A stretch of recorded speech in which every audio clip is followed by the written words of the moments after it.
don't this work how it's supposed to work? Right, there we are. Hopefully let's fix it.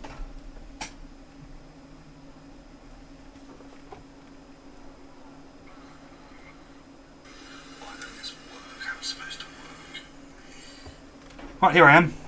I think we have sound at last.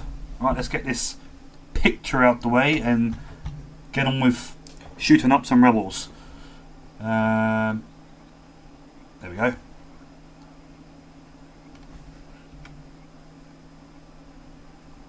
Right then, how do you do?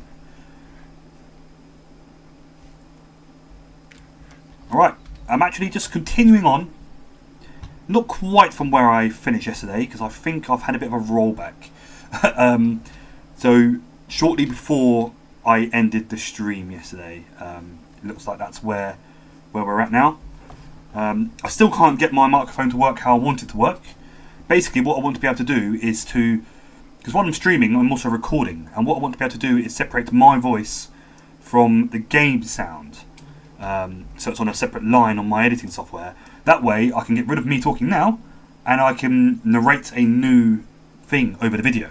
I can even make a narrative type thing, you know, but can't seem to figure out how to get it. It works for just normal recording, but for streaming, it doesn't work the same. I don't really know why. It's really annoying. But, we carry on. Yes. Anyway, enough moaning and rambling and shit. Right, let's have a look. Where are we exactly?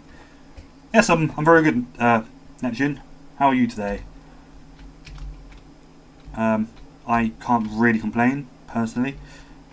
Except the colonies are rebelling, so I'm going to complain about that for now. So, what have I lost? Let's have a look at the map here. Right. So, North Carolina, we have a big old chunk of territory lost here around Virginia.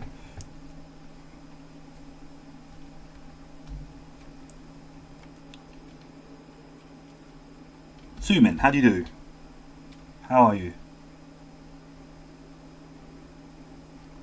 Wait, is that... That's Zinky, isn't it? How's it going? You alright? Or am I wrong? I don't know. Anyway, sorry. Carrying on. Right. So yes, I need to get busy. I need to start knocking some rebels on their head. And yeah, get into grips with them. New York is quite close to rebelling, so I don't really want to un-garrison New York. I might have to try and build up a... Can I make any more? I can't make any more militia regiments there on account of having bad... And if I make a... yeah, if I make a militia regiment here in New Haven, they might not like being posted to New York. They like to work, or they like to operate where they're formed. They like to defend their own land, basically. But I'm going to do that anyway. I don't think it's a massive issue.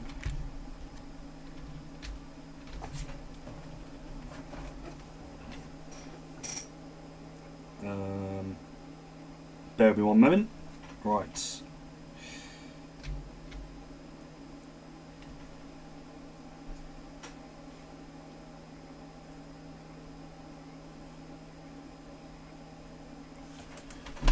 Anyway, yeah, let's get on with it. So we've got two additional generals with troops coming from the UK. One is due to arrive in 2 weeks. One is due to arrive in nearly 4 weeks, not having long left.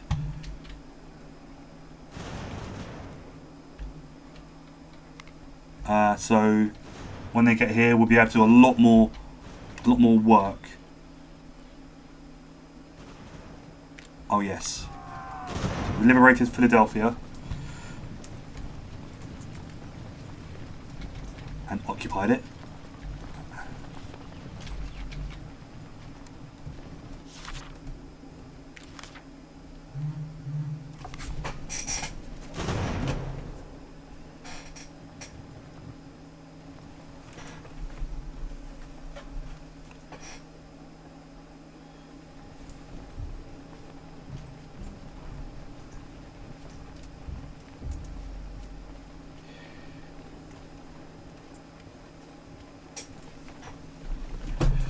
Right, we're losing other territories. Forgive me for the short pauses here and now. I'm currently communicating with my wife as well.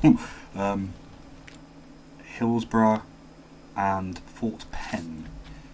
So yeah, I'm recapturing towns here and there and then losing others in other places. As was pointed out in yesterday's stream, in reality, for the British, the whole revolution was very much like a game of whack-a-mole, just playing catch-up and things like that. So, President of Rebel Congress, John Hancock, has been elected President of the Continental Congress. Previously, he served as the President of Massachusetts Provincial Congress. So, they're basically making their own government now. The charmless Nerks. We'll see them off yet. Alright, I need to get busy. I need to get into action. Because action is what people want to see. So I've just recaptured Philadelphia. As you can see, its loyalty is very much not in my favour. But I'm going to start building some buildings here to hopefully sort that out. I need... These messages get on my nerves, I'm not going to lie to you. Some of them are so unnecessary to be like pausing my game and coming up in my face. Manufacturers to redirect their expertise to support the war effort. They forge weapons, craft uniforms, etc, etc. Happy days. Basically, this means I've just been given some more resources. Let's build a printing press there for the propaganda effort. Right, I want to make a push up here. Morristown.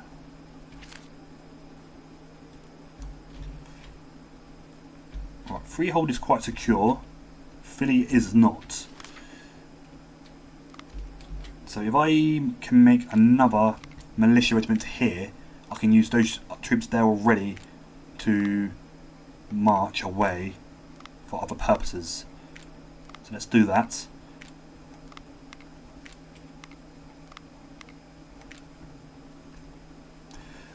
It does follow historical events up to a point.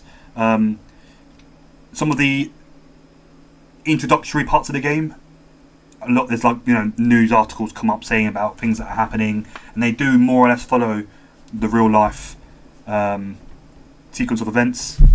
Whoops, just bashed my microphone. So yeah, it does try to, but once the whole revolution kicks off, as it has done for me here, it starts to become somewhat more random, where towns rebel and that kind of thing. These charmers next need to be dealt with as well. These I'm going to send. Yes, probably a little bit excessive, but whatever. I'm going to send a pair of ships of the line up here to deal with whatever these three ships here are. I imagine they're probably sloops and or cutters. I don't think I doubt they're much more dangerous than that. And this ship here keeps raiding my coastline. I need to deal with that one as well. So let's send a pair of brigs in closer to the coast to deal with that, because one thing's for certain, one thing that will probably defeat me in the end will be my merchant ships getting messed up. It's a Morgan here, look. Right outside my port here. The cheeky buggers.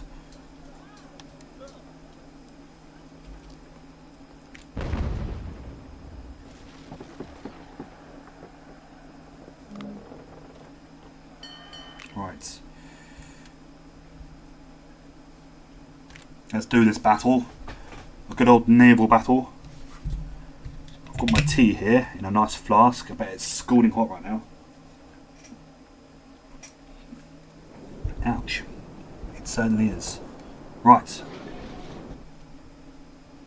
So, HMS Halifax is not...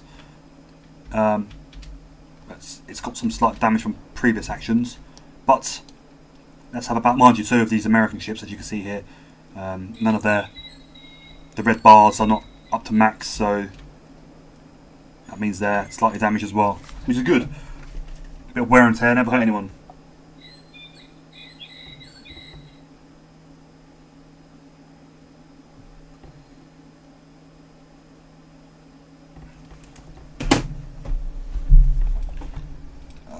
Need to alt tab out quickly. I just need to relink something.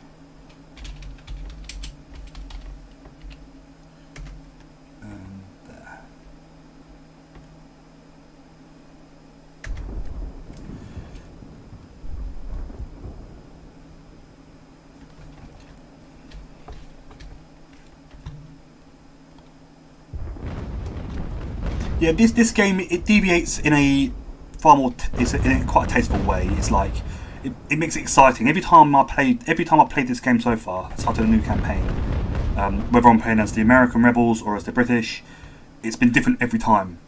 So it's got a good bit of replayability. I see it's different. The towns I've got to worry about, or where rebel armies and things are propping up, and that sort of thing, have always been a little bit different. It's never been the same. The sequence of events tends to be the same. Like the main sequence of events, like the news events, and the stuff that's basically written into the game's story, they tend to be the same.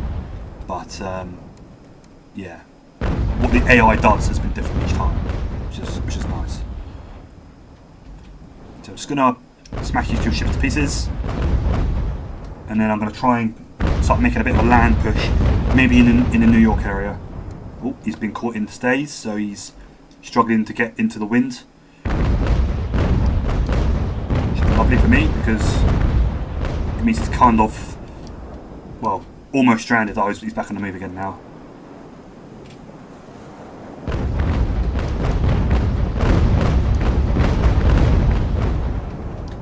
Right, I have the weather gauge here, which is great.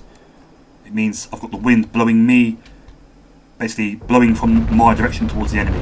Obviously, in the Age of Sail, that was basically the same as like fighter aces in World War II having a height advantage, basically. It means they can pretty much control the battle, if you like. They can decide when to attack and when to withdraw and all that kind of stuff. So I've got the game's accelerator running as well to make it run faster, because naval battles can be a little bit on the slow side.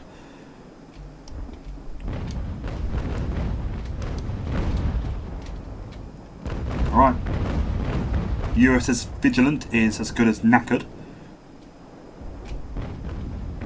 In fact, both of them are pretty much knackered.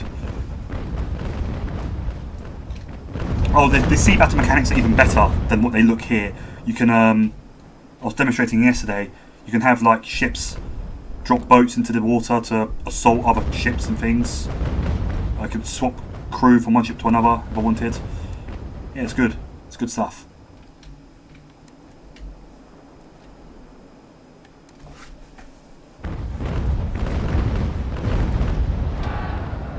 USS Vigilant just lost its main mast. Just their cutter here now, it's going to be causing me a few problems. Very good sailors, cutters. They can sail quite well into the wind and that kind of thing, but it's just so small and insignificant compared to these two ships, it doesn't really stand a chance. So, right, USS Vigilant is sinking now, it's taken on water, so that won't last much longer. Oh, it's sunk already. The boats are trying to get across to their other ship,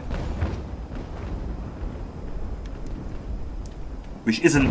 That's where you lose a little bit of realism. I don't think that would really be a thing. I think the men would either go down with the ship or they'd probably like surrender in the water. Basically, I don't think they'd try and pull across to another ship like that. It's not really the dumb thing.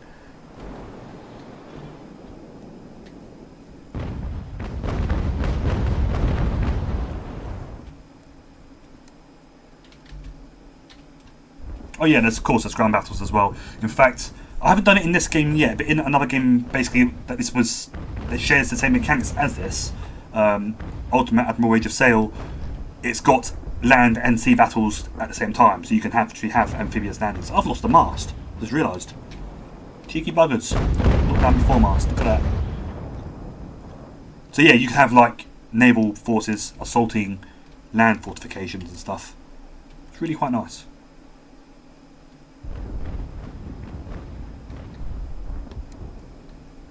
Right, let's get the accelerator going even more. Why won't this ship sink? What's going on? It's like refusing to sink. It's really annoying. In the meantime, it's knocked down my foremast off HMS Halifax, which was already slightly damaged already. Alright, he's done now. It's all over. Okay. 4 crew lost for me, 159 crew lost for the enemy. I think that's basically both crews dead, which again is a little bit like, well, not necessarily dead, captured I suppose is probably the more accurate. captured, dead, wounded, all losses together, because they would obviously be captured. There was a thing called head money back in the day. Captains and obviously crews or whatever would be paid for the amount of men they captured, as well as the ships they sunk or captured, and that kind of thing. So it was all added into their prize money. You'd have the prize money, head money, and all that kind of stuff.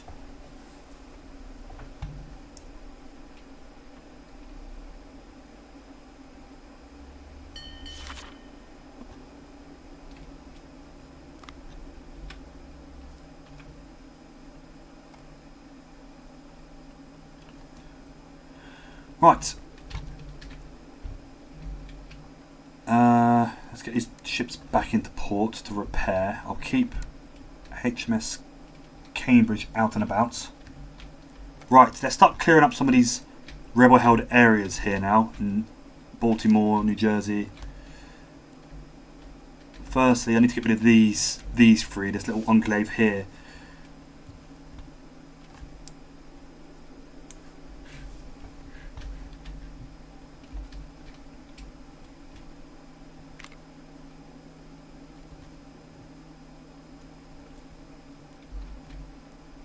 Right, so New Haven.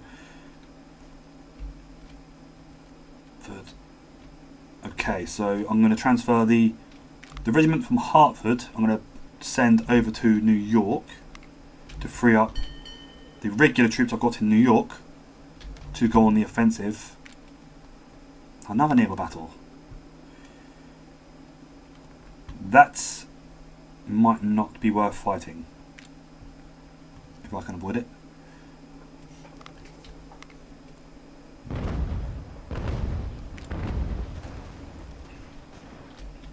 Why haven't they gone to port yet? The port is literally right here. I don't know why they're getting into a battle for. That's really annoying.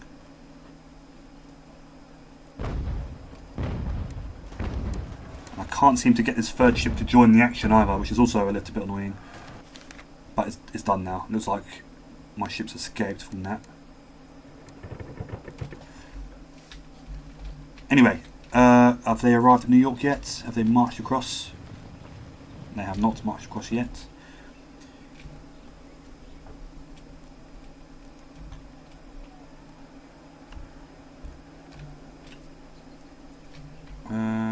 Fort Stevens is not very loyal. Hatfield is not very loyal. Boston is not very loyal. Right, okay. That leaves me with few options.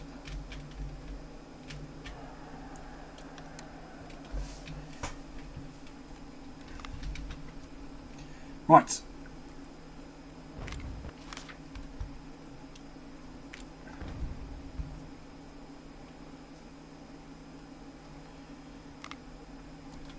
Yeah, I believe Norfolk is, even to this day, actually is one of the USA's main main naval bases, main shipyards or whatever. I believe. If Dylan was here, he would be able to tell you a lot more. He was really good in here yesterday. He had a lot of historical facts and things to share, which was great. Oh gosh, a third-rate ship of the line, a fourth-rate ship of the line against two cutters and a brig. I wonder who's going to win that. I'm not even going to bother fighting that. I'm just going to let them fight it out automatically. Right, let's go and assault Fort Rice. Thanks to your... Okay, yeah, sure. Whatever. Second letters to Canada inhabitants. So they're trying to get the Canadians to join the rebels. Ah, Dylan is here. There he is. How's it going, Dylan?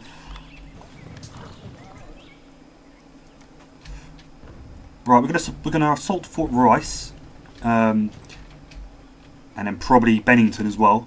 Oh, actually, Ticonderoga's not got a very good. Neither has Fort Frederick either. I need these two battalions as well, ideally. Ooh. Augusta's now been captured by the rebels, so Georgia is starting to have its own little rebellion now as well.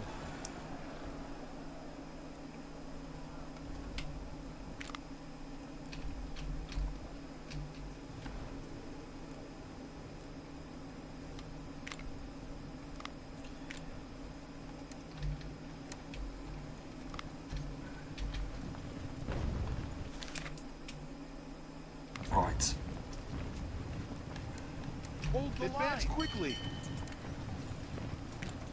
There's a lot going on. The camera's going to be moving around quite a bit, I think. Push through. Now this could be a tricky battle because these rebels here are in a fort. Hold the line. And though I outnumber them and I'm using regular troops rather than militia, like they have, it still won't be easy, I don't think. It's going to cost me some losses. So let's get into that.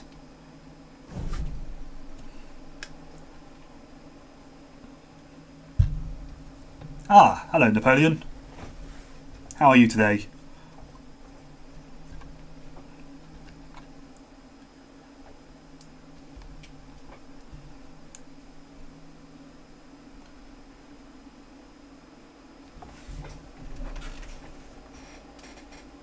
I'm getting messages on Discord now.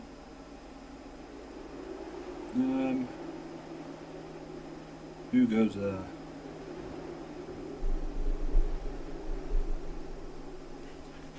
Right.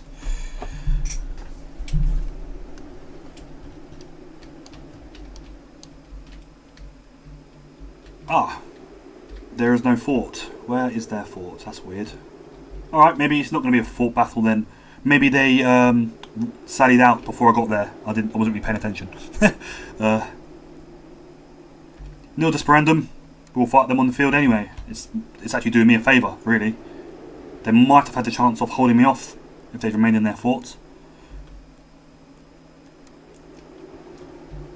Yeah, I appreciate it, Nap. I appreciate it. I do. Obviously, when you've got a channel as small as mine, every single view goes a long way to helping, you know. Every single individual view I'm dead grateful for. So every person that comes and watches a video, every person that comes and watches a stream, even for a few minutes, it all goes towards the bigger picture. And like I said, my channel's tiny, you know, it's not even a real channel, really. I guess. Well, it is a real channel, but you know what I mean? It's not like a professional YouTube channel like what professional YouTubers have. So every single little view is really big. These don't look like militia, but I think they are militia. I can't tell. They don't look like the normal. I don't know. Maybe I'm imagining things. Right, so we're going to send our light troops forward first, skirmishing, and I'm going to have 2 companies on each flank come in, kind of catch them in a pincer move.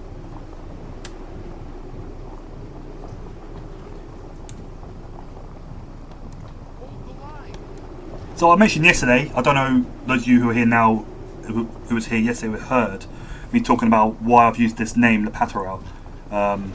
Just to briefly remind you, it's a name for my family, my extended family. It's my grandmother's cousin who won the Victoria Cross was Wallace Le Patriots.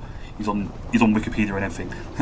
Yeah, he won the Victoria Cross for assaulting a German position in Tunisia.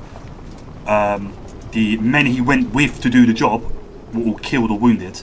He was wounded, believed to have been killed, so he was actually awarded it posthumously. Turns out he'd been captured, was held prisoner of war, but he managed to escape from the prisoner of war camp and escape, I believe, via Spain to Portugal, and then get back to the UK and continue fighting the war. So, bit of a Chad. Is that the correct term? Yeah, I'm not a youngster anymore. I don't know if I'm allowed to use these words.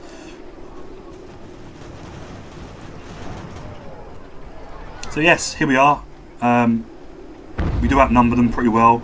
We have superior forces. We've got guns here, some 6-pounders.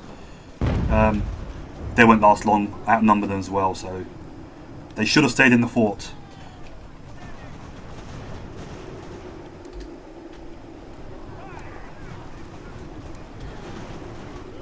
I was looking up briefly before launching the stream.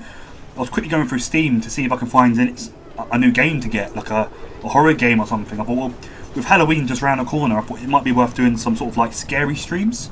I thought there might potentially be maybe a bit more entertaining, a bit more exciting, a bit more, scary, obviously, and that sort of thing.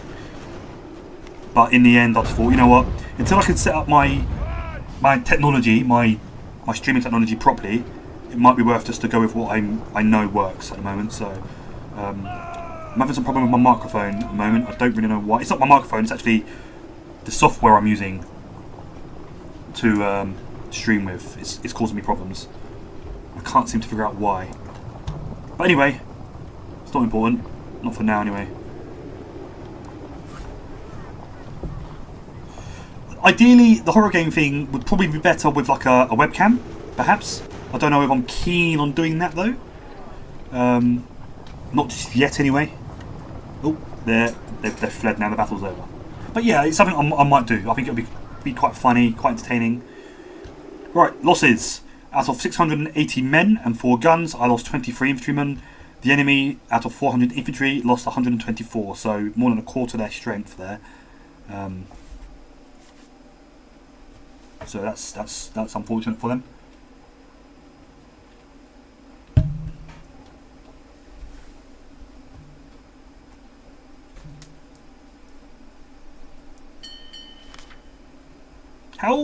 How is the quality for you guys? The video quality and that kind of thing.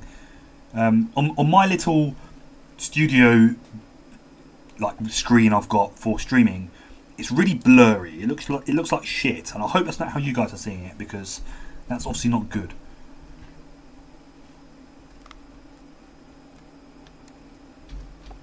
Right, so that's another settlement retaken, Fort Rice there. Unfortunately, I do not have any kind of troops that I can send to hold it to allow my regulars to march onwards. Oh, good. Happy to hear it. Thanks, guys. Appreciate that.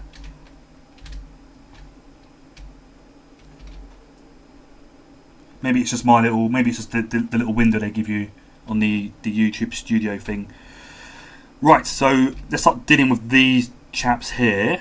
Morristown, Eastern, and Fort Penn, and I need to really get to grips with these. This is a bit of a hotbed here. There's quite a concentration of rebel-held towns and things.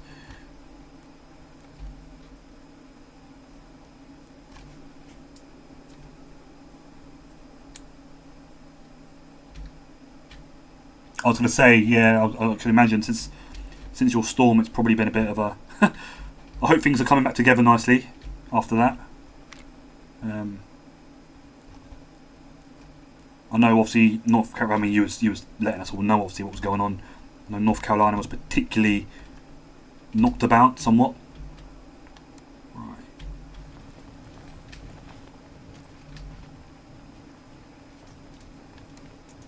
General Smith. We'll go for Morristown first, I think.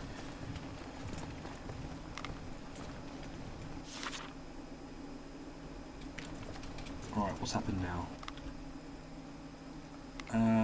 I want to go for newspaper. I need to start using some propaganda to get people back on my side.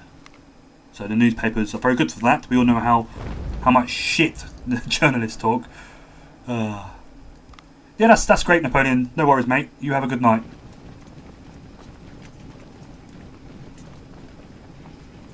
Yeah, I can imagine there's probably still a good number of people that are stranded or things like that. Or even people that are unfortunately unaccounted for as well.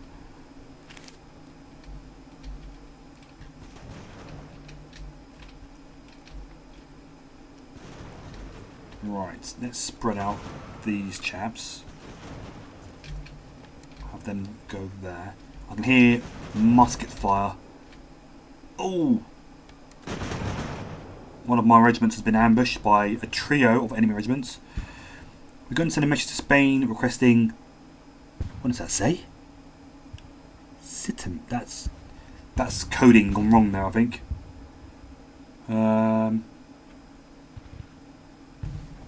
Yeah.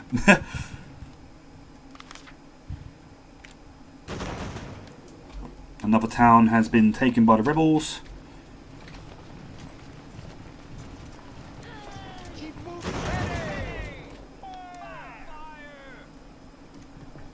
Unfortunately, this battalion here has ran into a fair bit of an enemy army. Victory or I death. think they may have actually been wiped out because I'm not seeing them on the map anymore. And it looks like oh, bugger. Oh, they're here. Good. Okay, great. Have them garrison the town there. This is actually a bit of an opportunity here for me to get into a battle with these dudes. I might actually be able to, if I can beat them. It's a fair chunk of the enemy army right there. However, before I do that, what has fallen now? Halifax. We're still in North Carolina here. Yeah, Halifax in North Carolina. And Fort Saratoga in New York State, I believe.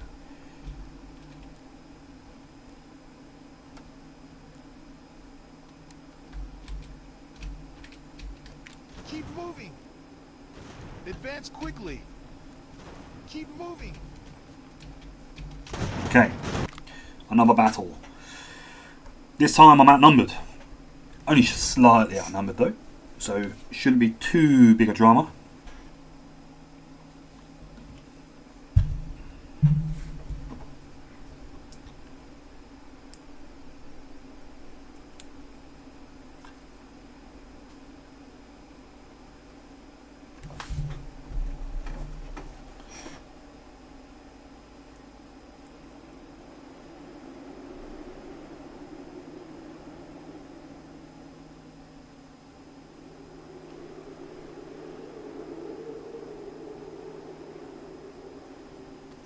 Right.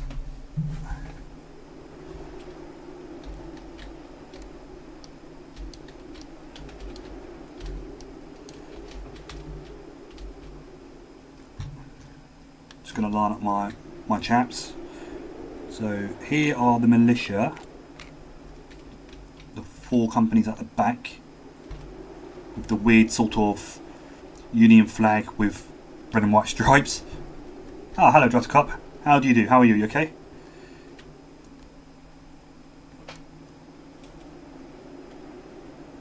I think somebody just subscribed, but I don't know who because I've not got my things set up properly.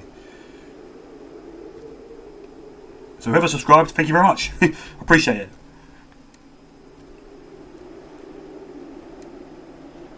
Yeah, if you're not subscribed, guys, and you know you want to help a brother out and all that kind of thing, feel free to whack the subscribe button.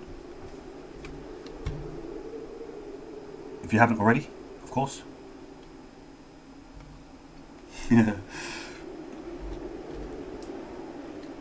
What the militia have? Is that what that is? Well, I am in. I think I am in. Yeah, I am. It's in 1775. Oh, thank you, Druttercup. Thank you very much.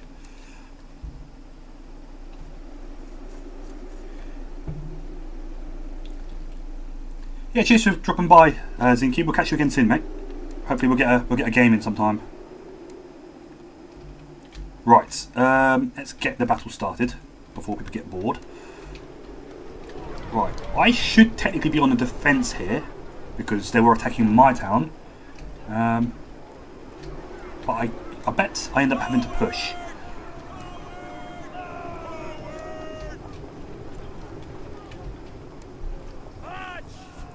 Cheerio, mate.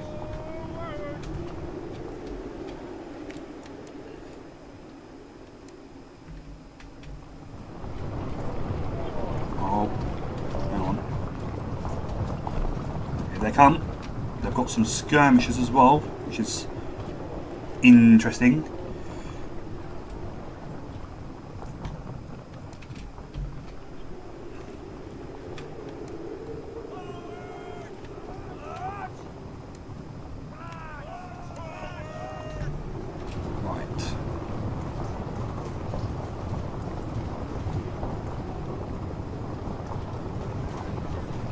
Right, okay. So this flag is completely wrong then. Oh, blimey.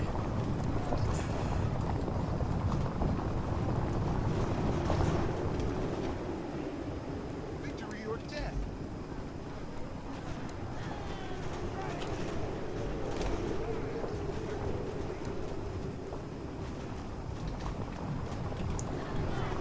This could be a very costly close run battle, I think, by the time it's over.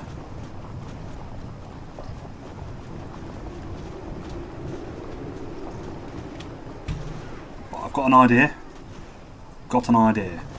There's no point in me spreading out my strength in a thin red line to try and fend off all this lot. I might as well concentrate somewhere and maybe try and sweep them up a bit.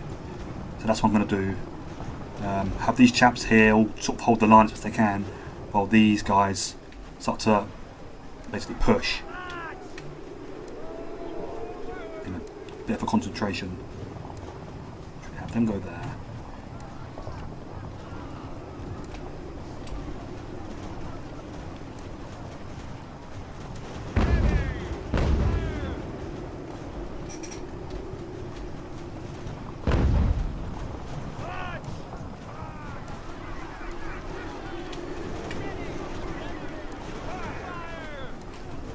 Maybe I can get a flank in as well while I'm here.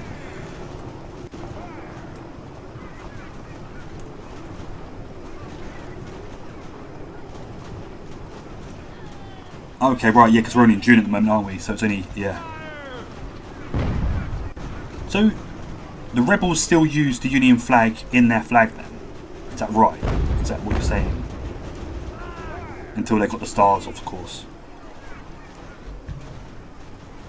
So I have seen that flag before, but I never really thought much of it. I didn't really think what it might be. I thought it was maybe the flag for the 13 colonies or something.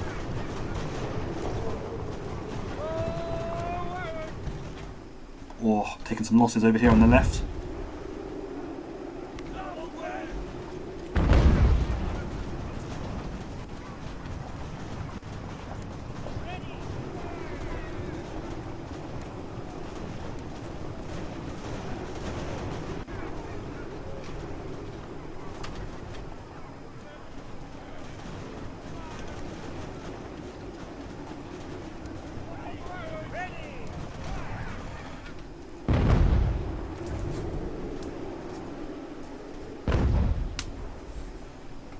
Right, I see what you're saying, yeah.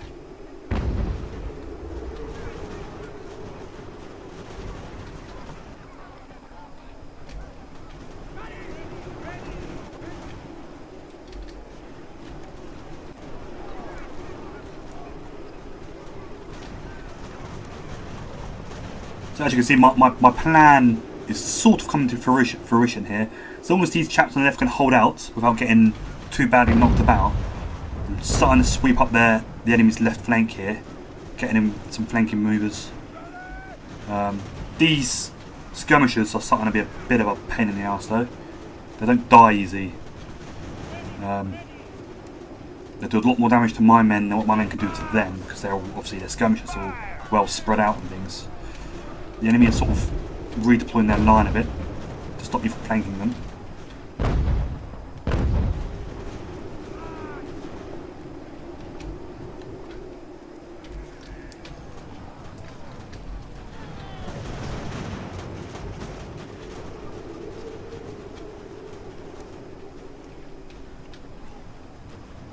So what I'm going to do, I'm going to have to redeploy my skirmishers to counter their skirmishers. Oh, some of my militia are on the verge of running away.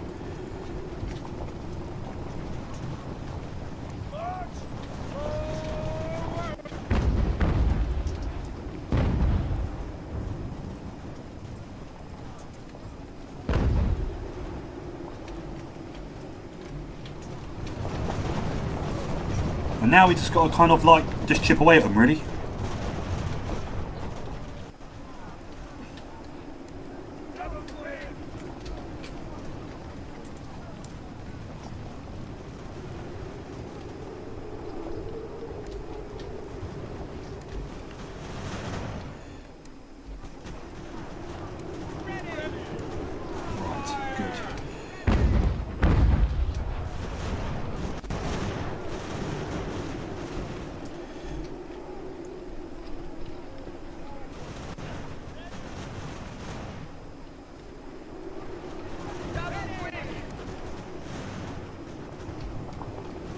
Oh, hello.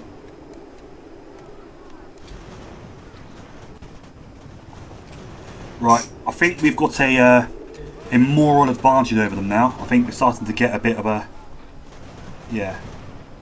Once they've routed once, it's not too hard to make them rout again. So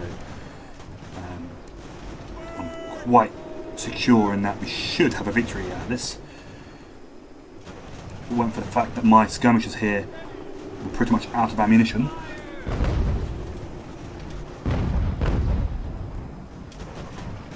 Oh, somebody surrendered. Nice.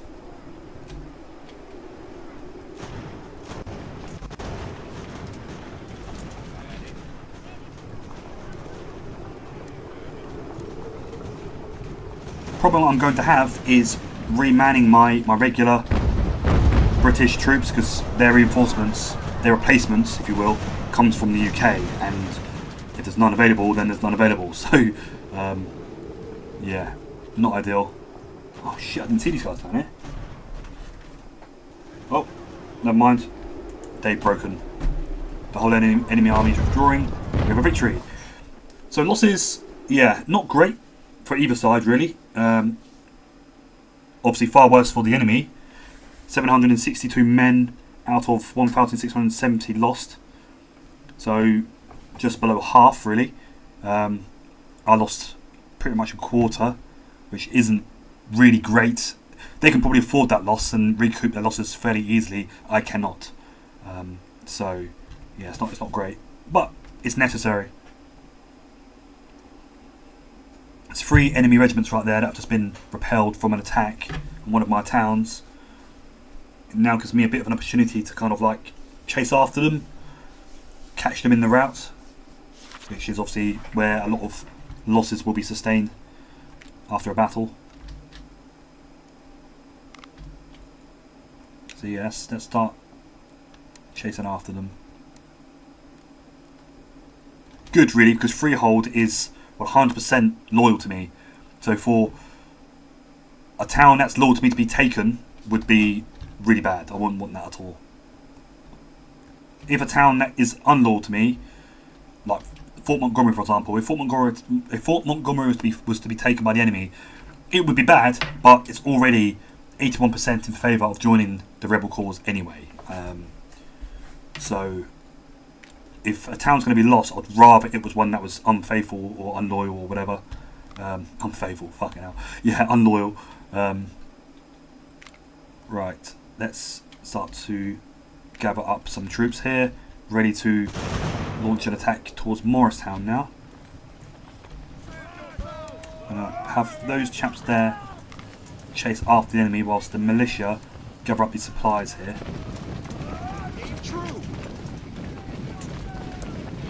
I would like to use these cavalrymen, but I'm afraid of Reading getting taken.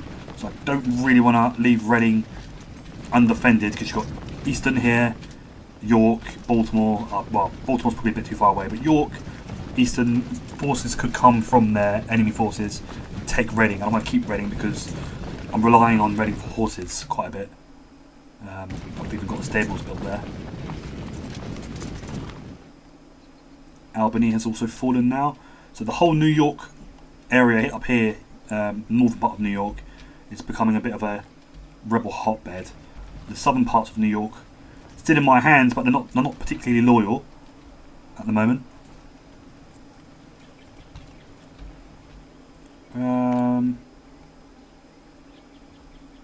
What sort of okay? So we do have some replacements available in Britain.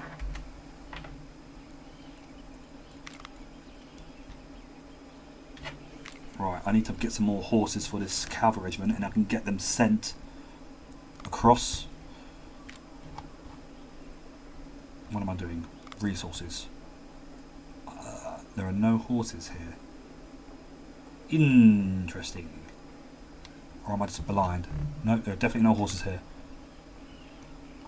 Bugger. Okay, never mind that. I can't buy more horses for now. I'm going to have to wait for new horses to be hatched or grown or whatever its horses do.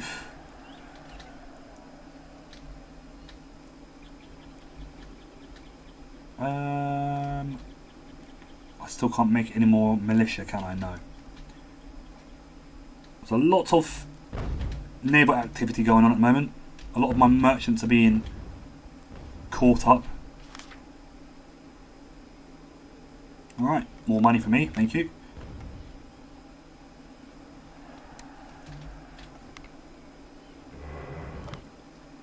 Salisbury, Fort Sherrill have also fallen now. So yeah, there's a lot of towns that are just going to get continuously taken. There's nothing I can really do about it. I'm not even actually sure, if I'm honest, if the devs have considered what you're supposed to do about it. I don't know how you're actually meant to win as a British, if I'm honest. Which isn't necessarily a bad thing, because in reality the British did lose, so it kind of stands to reason that it's going to be bloody difficult. I imagine I win by completely overrunning all rebel territories, but I don't know, because more might just prop up any moment. So Hold the line. alright, let's have these guys join together. Oh, new fleet has arrived. It's General Howe. He's gonna land here in Charleston, or maybe I should have him come to Wilmington and start pushing into North Carolina and that kind of area. Oh, I don't really know. Yeah, I'll have him come to Charleston for now, which is fairly secure.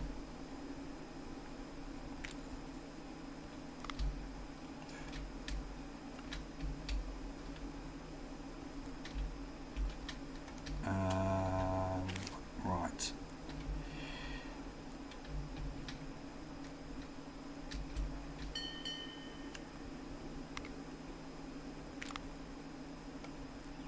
Right, I don't need 2 ships of the line patrolling the same area. It's a bit overkill, really. Right, we're making more happier relationships with the natives through trade and things, which is great. They like trading with me, apparently.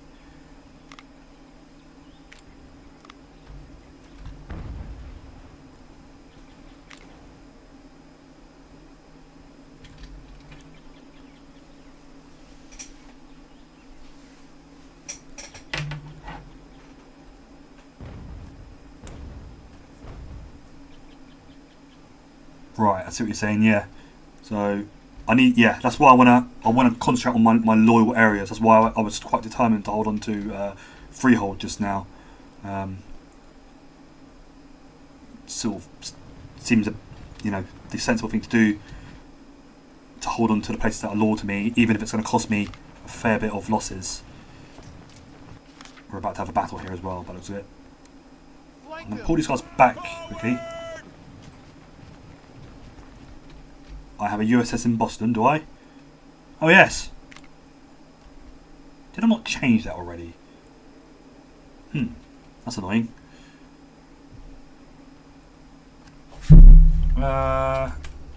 HMS.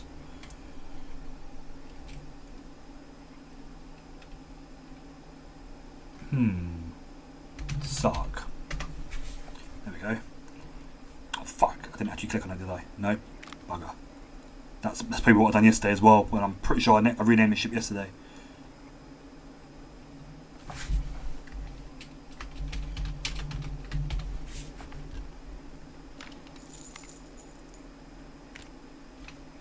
Oh, okay. More towns being lost down here in the south as well.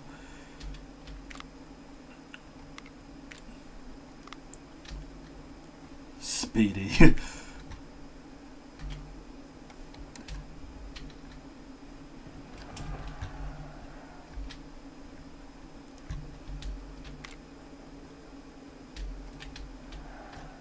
Need to keep my ships at sea, ideally.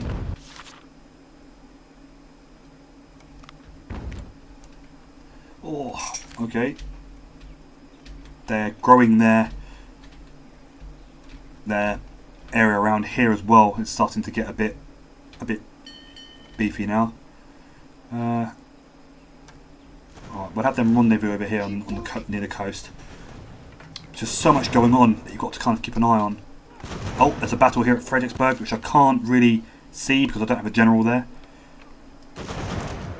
Looks like the enemy are trying to assault Fredericksburg.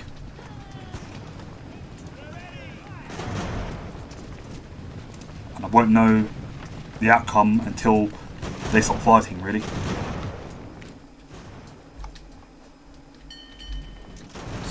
slow the game down a bit. Oh look, they have a general here, Baltimore. Now I know where to go for. Alright, looks like they held off at Fredericksburg, which is great. That's what I want to see, more of that.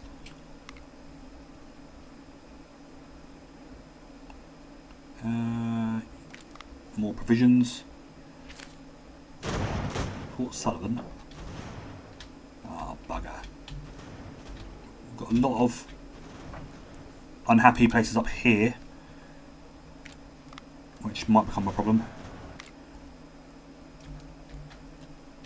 Oh, General Howe has arrived with his forces. He's got 3 regular battalions with him, 3 regular regiments. So I'm going to have them get straight to work.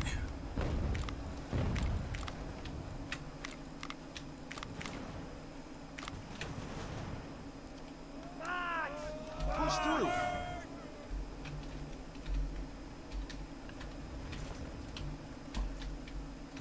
Yeah, they're going to probably end up pushing into North Carolina, because most of North Carolina is now very much a rebel held place.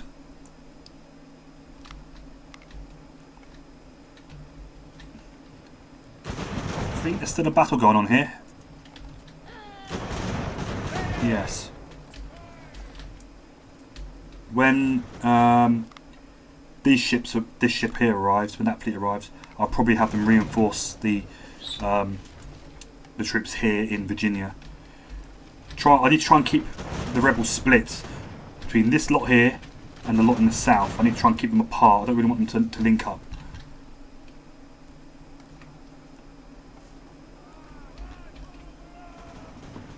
Right. Keep moving. Let's start a little offensive in this area. Let's start recapturing these places.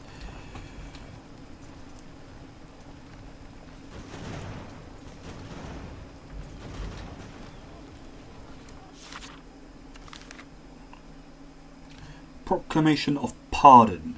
A proclamation was issued offering a pardon to all who laid down their arms, with the exception of the primary leaders. However, this only fueled anger among the rebels, prompting more individuals to take up arms. It looks like the enemy has got an extra 2,400 men just because we asked them to, you know, quietly go home.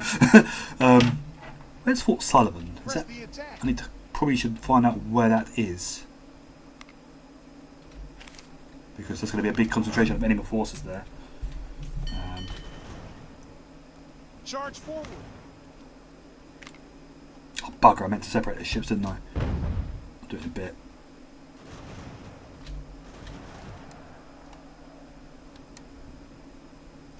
Right. We have a battle at Morristown.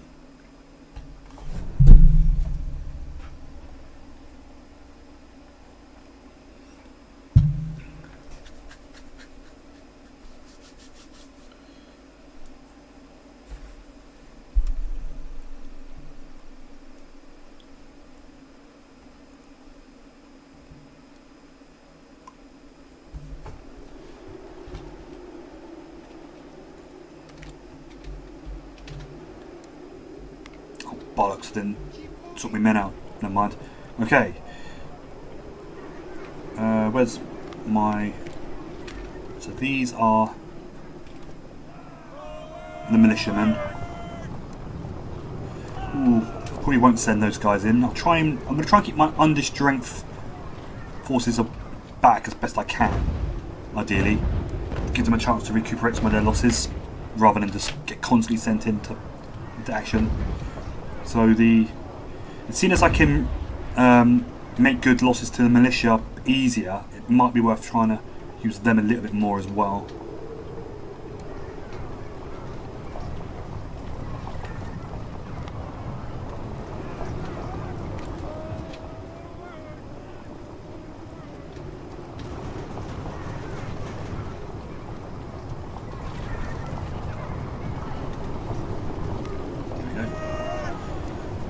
Merge with some of my weaker companies, give them a bit more hitting power.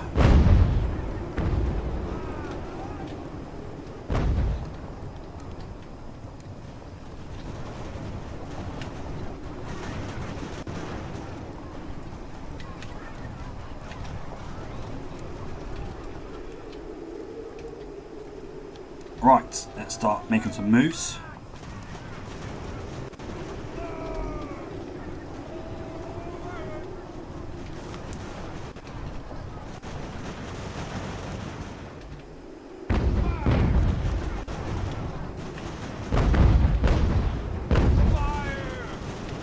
Light guns concentrate on this big old clump of enemy forces here. These guys swing around to the right. Right, we've broken their centre. Always nice. Oh, hang on. My artillery's shooting my own troops in the back. Right, hold your fire because I'm just going to end up wasting on our own guys.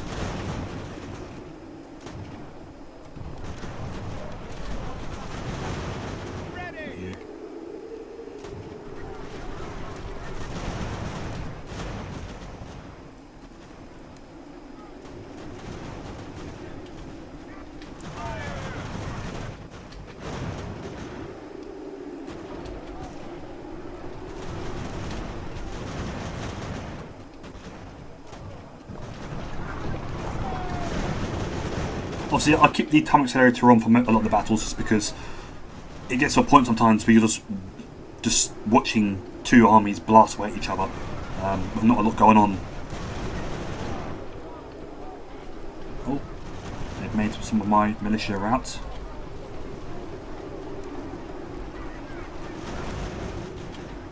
Okay, the enemy right has been effectively broken.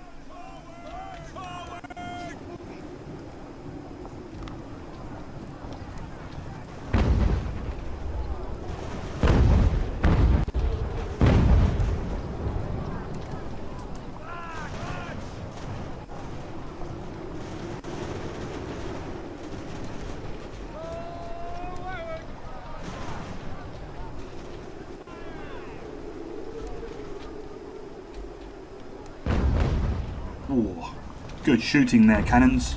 Good shooting. Fuck them guys up big time.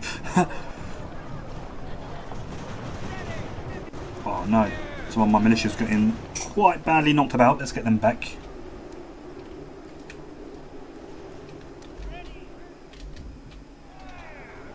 Like I said, if I can avoid any singular units taking too many losses, I'll try.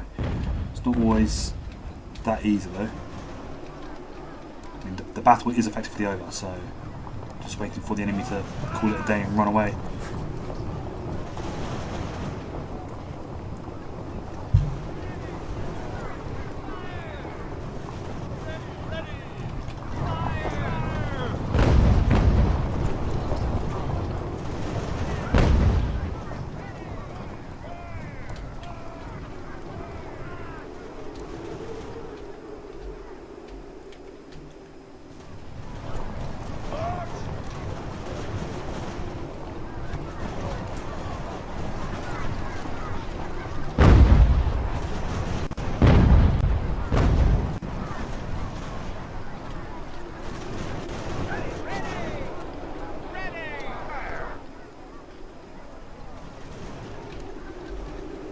Right, how are we looking over here? These guys have come back.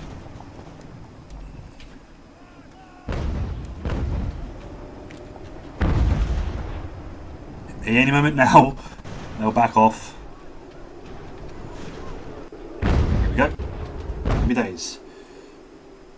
Yeah, once again, the enemy have lost half their strength. I've lost not a huge amount really. Although attritional, I need to really be aware of my losses a lot more. I think, like potential losses and things like that. Just because I cannot afford heavy losses in any battles really. The enemy can, because they have the home field advantage, if you will.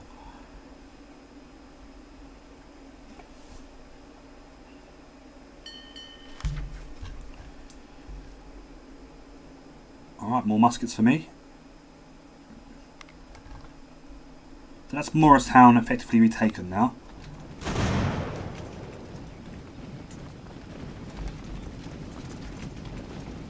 Some of the enemy even surrendered there, which is always nice.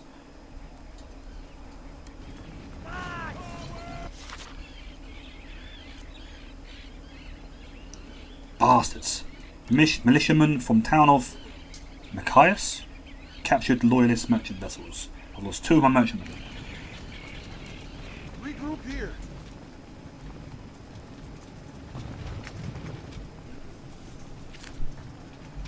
Oh dear, yeah, looks like it's a big concentration here in Northern Virginia.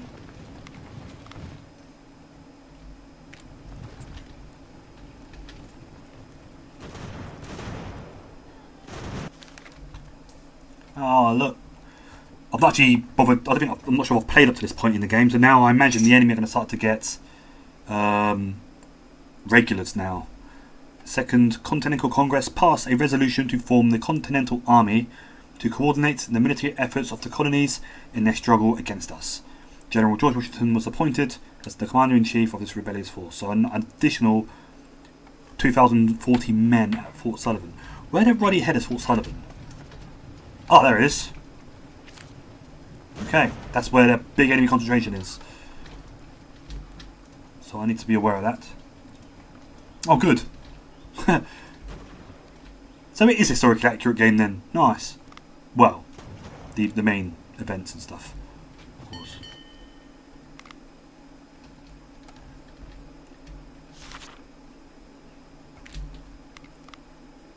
Oh my gosh, more places are falling. And that's the same one as before. Cowpens and Fort Halifax. That was always going to happen because all this whole area, apart from up here, are unloyal. So holding on to this area is going to be tricky. Oh, that was the point actually. I was going to bring the reinforcements up here, wasn't I? Ah, never mind. I think they needed more in the Virginia area, to be honest with you. That's my personal preference. Especially seeing as this dude's here. I don't even know who that is meant to be, but the fact that there's a general there tells me that this is where a concentration of enemy forces likely is.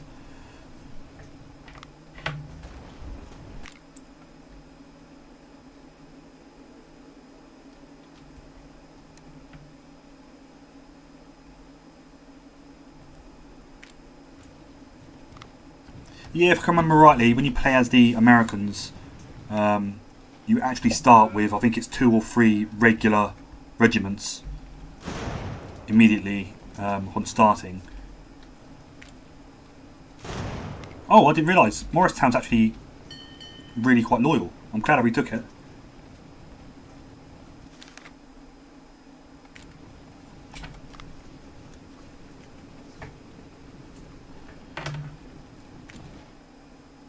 Loads of towns have just rebelled all at once there.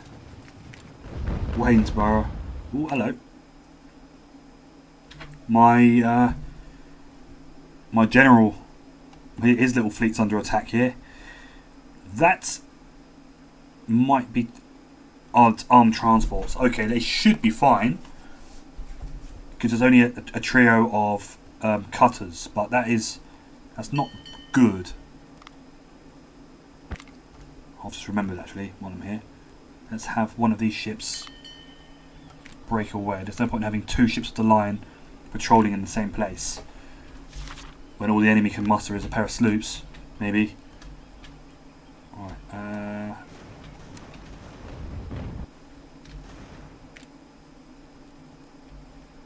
fight the battle, okay.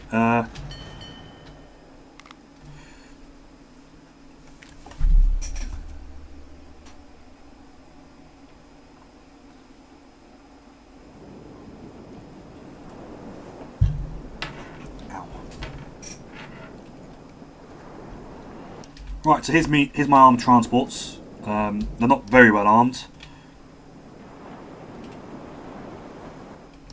And HMS Kingfisher, which is a light frigate. Or maybe not, maybe not light frigate, not for this time and age. 30 years later, during the Napoleonic Wars, this would be a light frigate. A 28 gun ship would not be... mind you, I think this game calls it a corvette. But we don't refer to ships as corvettes ever. We have frigates and light frigates. And all 3 of these cutters are in They've seen better days, basically. They're not in great shape. So they shouldn't be too big a deal. In fact, they might turn around and try and escape. They might. Sometimes they do, if they know they're going to lose. Nope, they're going to try and fight. Okay, cool.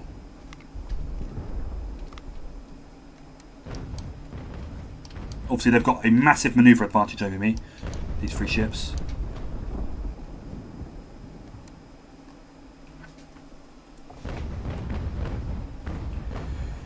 Yeah, sit for 8 frigate would be more accurate.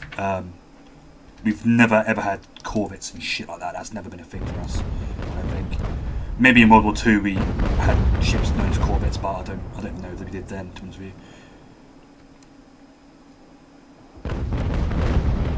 We had so many weird ships in World War II, like civilian armed ships and, you know, Coast Guard tenders and stuff like that. Right, this battle's as good as over already by the looks of it.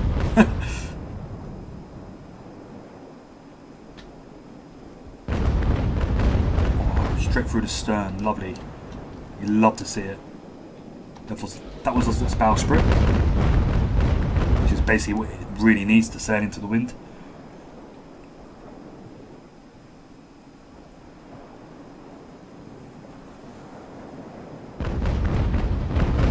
Blocking my shots though from hitting the other 2.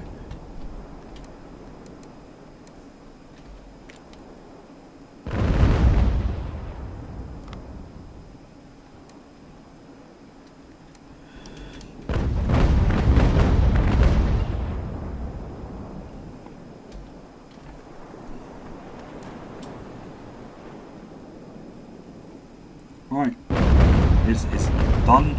Oh, they just recaptured that. See that? The ship struck its colours, and then this crew reboarded it and recaptured it, basically. I believe it's fair.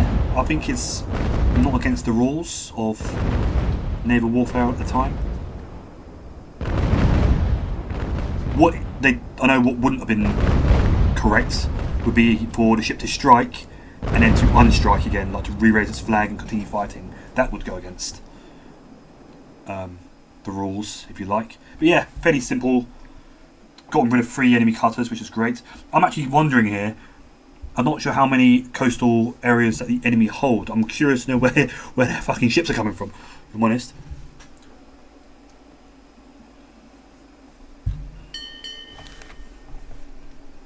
I guess you've got to use your imagination a bit.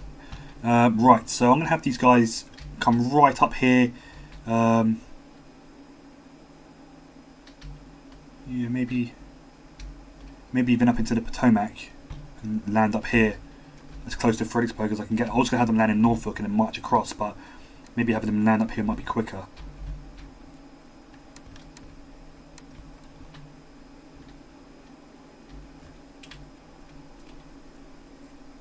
Oh, of course, yeah. The French and the Spanish doing what they like to do. It must have been a perfect opportunity for them when the revolution kicked off to have a go at us. I mean, we'd do the same to them, to be fair. In fact, we did. In fact, we did the same to the Spanish whilst allies with them during the Napoleonic Wars in South America. We were supporting, revolutions in South America whilst technically allies with the Spanish. I believe. I'm pretty sure that's what happened. Or something along those lines, anyway.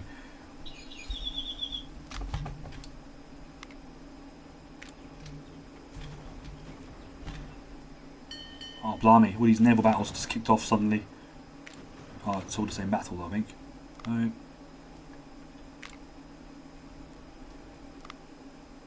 Wait, hang on.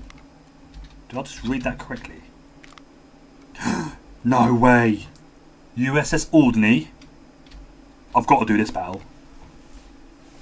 How dare they? How dare they? Use the name of one of my beloved Channel Islands. That's what I've been doing.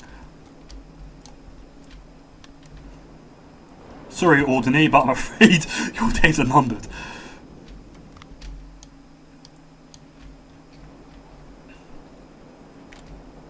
Albany, by the way, during World War II, was completely, I wouldn't say evacuated, the people living there were deported to a man, and the island was used as a big prison camp, basically. But in more recent times, people have tried to investigate the island, like go there, not investigate, that's not the right word, go there and like archaeological stuff, you know, that kind of thing. But the locals there now do not want that to happen. They keep blocking it from happening. And I'm not entirely sure what their argument is, why they don't want historians and that sort of thing to go there, and, you know, there'll be probably graves dug up and stuff like that, I imagine. A lot of Eastern European slave labour was transported there and used to build the Atlantic Wall. But yeah, for some reason the locals there now do not want they don't want any kind of archaeological work or anything happening there, and I'm not entirely sure what their argument is. I am going to try and capture this ship. I was going to sink it. Alderney is actually the only true Channel island. The others are all in the Gulf of St. Malo. I think that's right. Gulf of St. Malo. Oh, I might actually sink before I can capture it.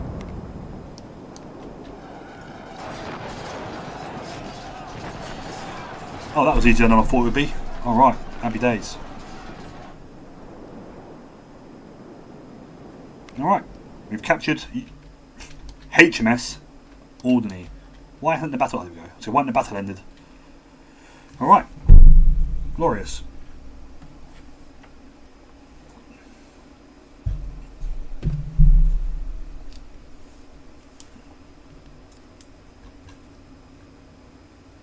So yeah, Alderney, a very windswept, cold and wet place to live. Alright. Alderney. Send it back to port. Wait, what? Oh, where did the other ship go? Oh, it's there. Okay, good. I thought I'd lost it for a second. About to kick off.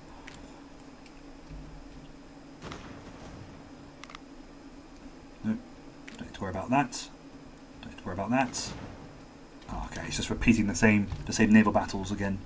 The ships disengage and then re-engage again. It does cause the game to have a little bit of a fit over it sometimes.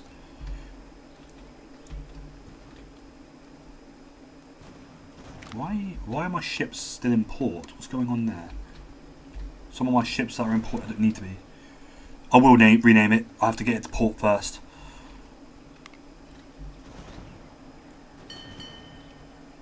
See, I've got HMS Sark here. That's another of the Channel Islands, obviously. One of the smaller ones. Actually, Sark, to bore you with some more history of where I'm from, Sark was the last place, I believe, in all of Europe to still have a feudal system of government or hierarchy or whatever. They still had people renting their homes from the seer or the sir or whatever, the lord of the island. And only fairly recently did that change. I think in like our lifetime, or my lifetime at least, I think that changed. Oh, did I win that? Did I do that? I didn't think I'd do it in time. That's kind of cool. Alright, what's next? I need to increase my militia my militia limit. So 5 more militia regiments would be nice. Right, and I'm going to rename this. Oh, bollocks, wrong button. No. Get back.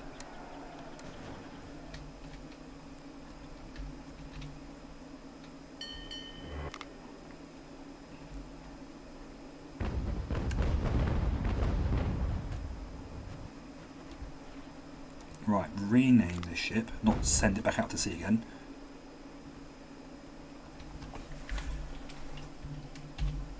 There we go. Oh, they've got a big swathe of land here now. I'm going to have to try and recapture. It's not going to be easy. Not when I've got rebellions coming up in my rear as well. I don't know. I think it's only militia. I might be able to find out actually. Let's have a quick look. So what did I have to research? It was Colony Organisation 1 allowed me to recruit militia regiments. There's a few historical regiments here as well that I can raise, but militia Is there any loyalist regular?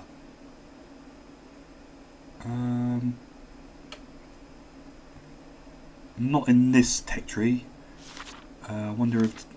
I think that would be the only one it would be on as well. Maybe... Or maybe this one actually. Let's have a look.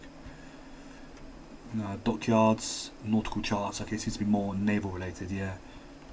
Maybe not that one then. I don't think so. I think unfortunately it's just... Alright,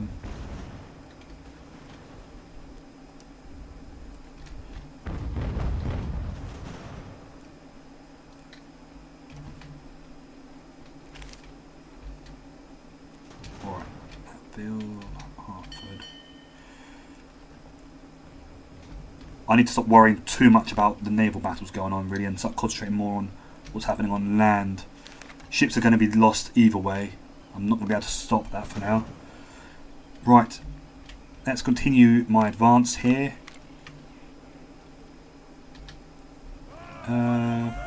Morristown is quite loyal, so I'm going to have the militia there come out as well.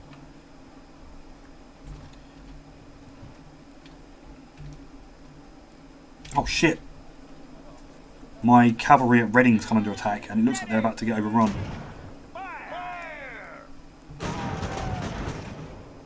And that's not good. Yep, they've just been overrun, and they've surrendered as well. Cheeky bastards. Right, okay, let's launch a counterattack down here. Maybe not down there, let's go towards Eastern first. Try and split up this whole bunch of forces here.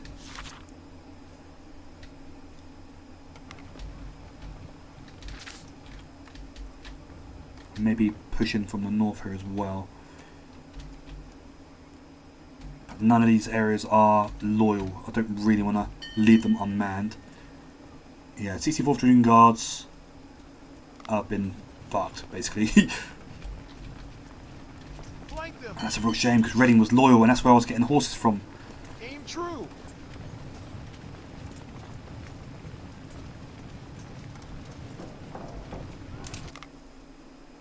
Okay, bit of a gaggle of enemy forces here, but I should be able to beat that lot. Yeah, I think I still outnumber them actually, it just looks like a lot.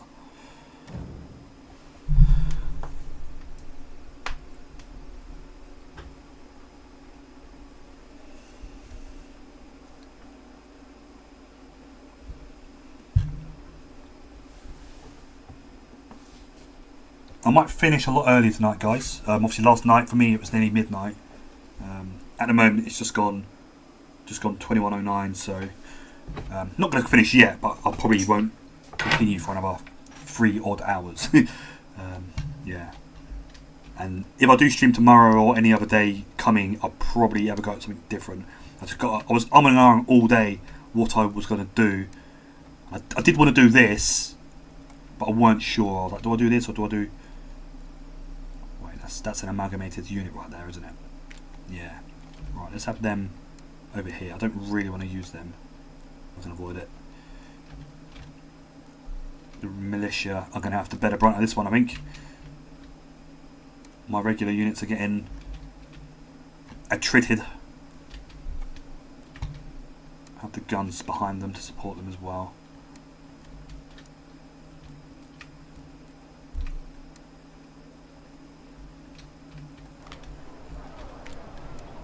Advance quickly. I will do a fort assault though, I think, before I finish. The fort battles are quite fun.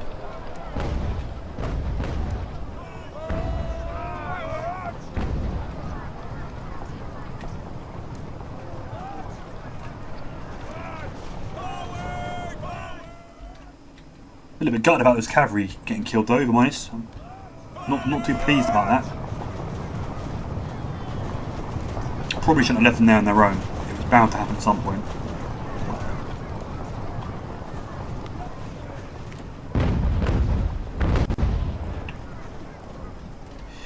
There we go. Why does that keep doing that? Right. Here we go. Battle is on.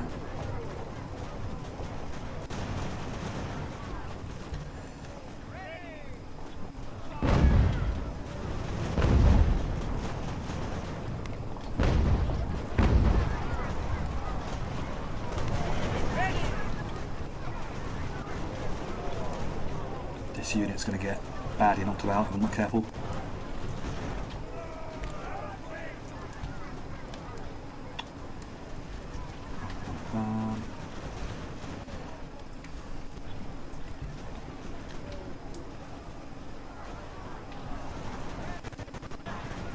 I keep getting lag in my game. It keeps making a weird leggy sound.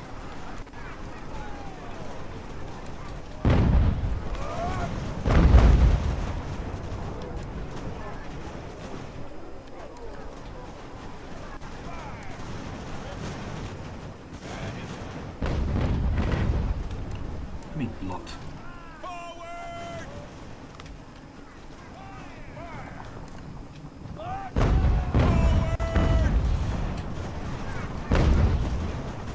Okay, some of these enemy units are shattering, which is good. That means they will not be coming back. Once they've shattered, that's it, they're done.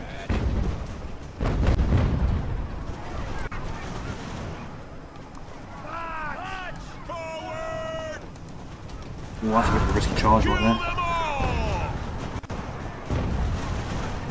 Ah, good, it paid off.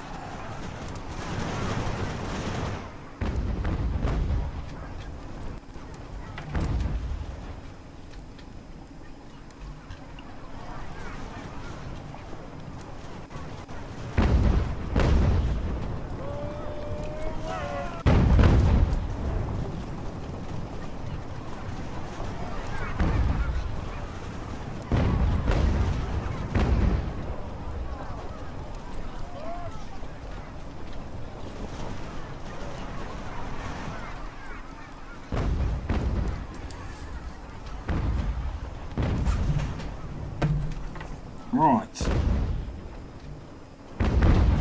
At that stage in the battle now, we're just kind of waiting for the enemy to just run away, really. Normally happens fairly suddenly. It looks like they're backing off already, actually, but...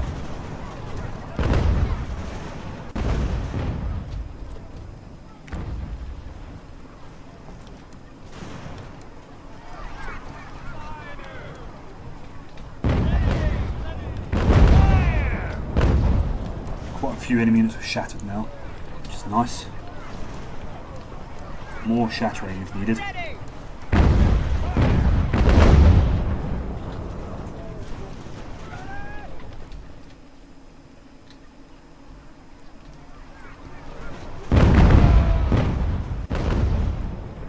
Oh shit.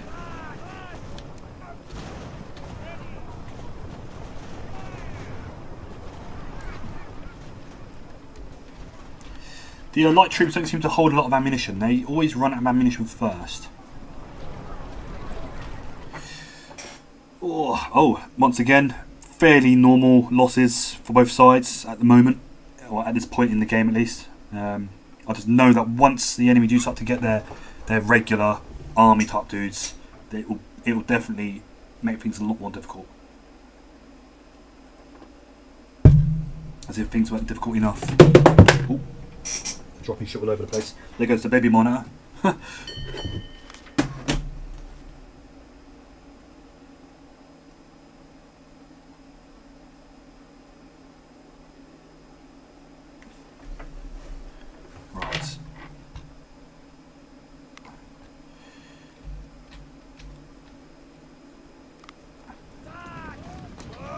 So I'm going to go for Fort Penn next, I think, with this horse. It might end up having Eastern or even Morristown retaken by the enemy temporarily. Actually, it shouldn't do, it's not that far away. And I probably won't take the whole force with me to do it either. I may leave the militia here, or maybe I'll leave the understrength regular regiment there instead. Has that naval force arrived yet? Oh, it has, it's in a naval battle. Oh, okay, it's a damaged light frigate, SIG for 8. So I might just quickly do this just to free up my ships here so I can actually land the men. If I leave them doing what they're doing, it will go on forever. Right, my positioning is a bit weird. I'm literally sailing into the wind, so it's not great. But the enemy ship is already really, really badly damaged. It doesn't look damaged, but it's got no health or anything. The red is, yeah, look, it's sinking already. The red is the armour, if you like, of the port side or larboard side and starboard side. I think blue is... I'm not sure what blue and yellow are. One I think is crew and the other I believe is the mast. I don't actually know. I cannot remember from the Age of Sail game. Yeah, they're trying to flee by the looks of it.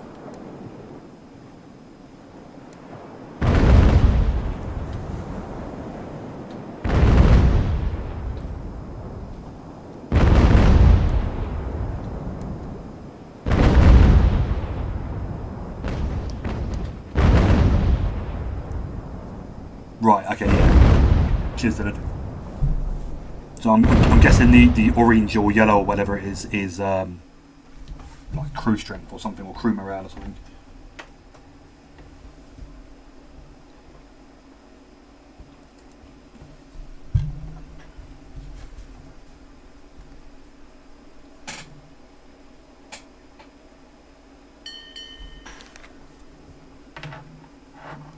Right, so let's have these guys land, yeah, maybe up here, and march across to Fredericksburg.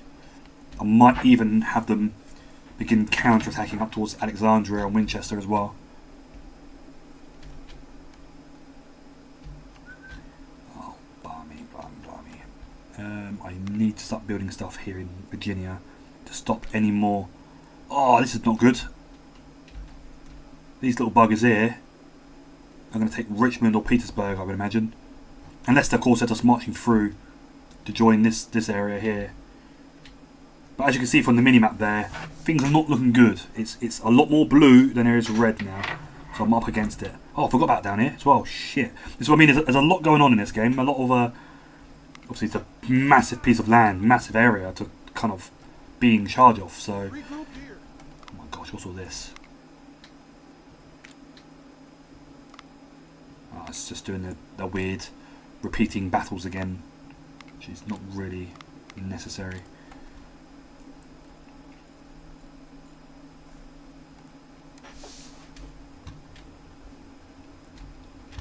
Right.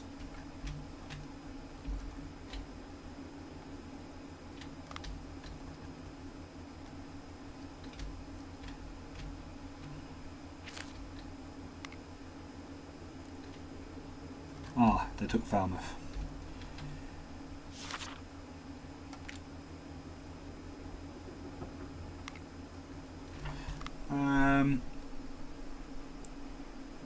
Yes, let's get the 33rd Foot involved. And HMS Indy as well. Some historical units.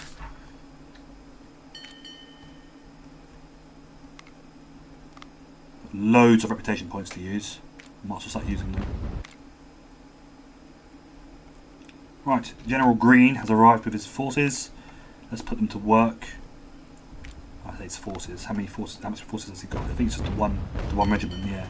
But it will do. That's all I really need is one additional regiment up here. I can start pushing back. Hopefully.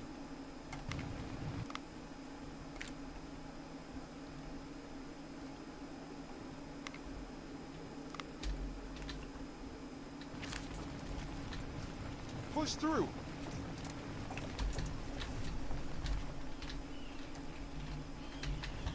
Oh fucking hell, look at this lot. Or maybe assaulting Fort Penn isn't a brilliant idea. Or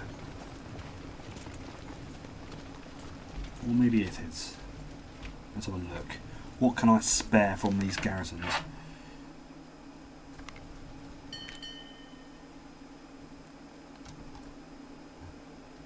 Wait, what?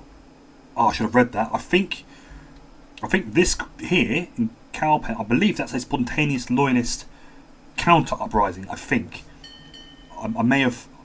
I didn't read the thing. I should have done. I was just clicking through. I don't think I had any forces here, so I think there is a very random spontaneous uprising right there, like uprising against the uprising. Yes, it must be, because I've not given any militia units brown besses. So I believe that's what that is, which is really nice. That's kind of cool. I like that. Right, that force that we just saw marching down here appears to have captured Petersburg. So tricky situation. We've got big old concentration of enemy forces and garrisons and things here. They're pretty much linked up now. Well, they have linked up completely. Coming down into the Baltimore and Northern Virginia area. Then I've kind of got them split a little bit, only just though. And then Southern Virginia, North Carolina is largely in enemy hands now. Or large parts of it are anyway. So let's get busy. Let's start making moves to counterattack these chaps. Or this war's going to go on forever.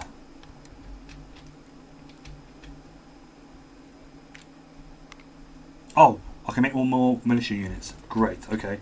I'm going to do that. Richmond is still loyal.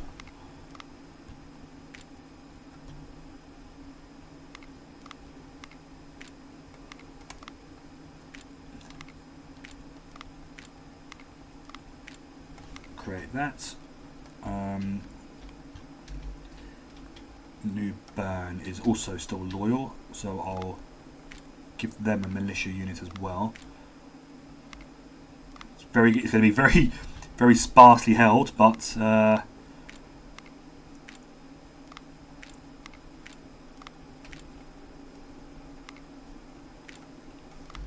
right. I need to get General Howe on the move. Have him start counter-attacking in the South Carolina, Georgia area.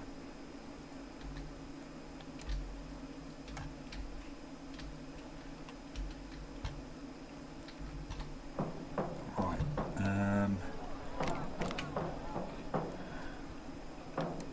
Would I be able to take... No, I don't think I would.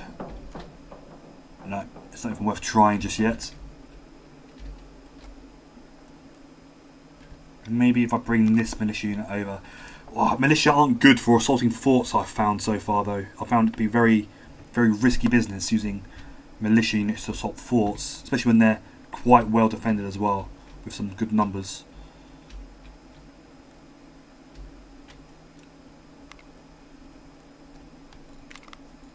Right, they're not going to get any new horses anytime soon, are they? I may have to just send... I'm pretty sure horses come under resources, which is a bit odd. But why can't I... Oh, hang on. Maybe I can buy some straight from here in the colonies. Yes. I'm not sure why they're not sending them home. I don't want to buy that many. It's going to cost me an arm and a leg. 5,000. I mean, my finances are dropping quite quickly as well, which is worrying. So I'm going to send these troops across now, because I just need every scrap of military power I can get my hands on.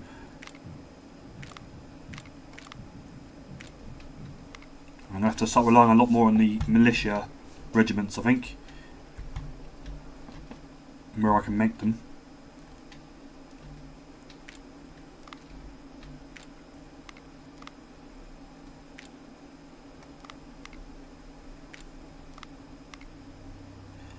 Really want to assault a fort, but the one fort I was going to go for, it's just so... Where is it? Here it is.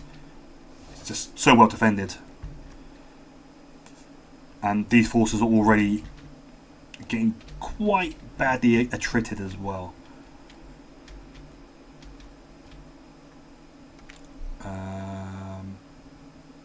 Yeah, I'm still not sure how that mechanic works, to be honest with you. Oh, hello. Oh, good thing they came out from there, because my general with that one regiment would have walked straight into that town that's got a massive force in it. So we'll have to see these guys off and then retreat from here.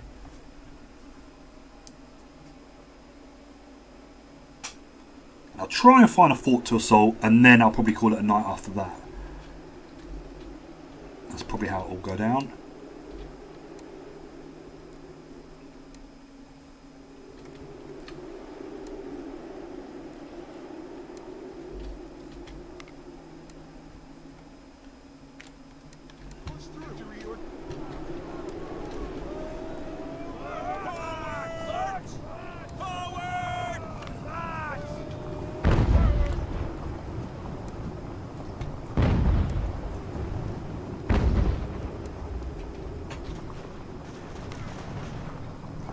ammunition.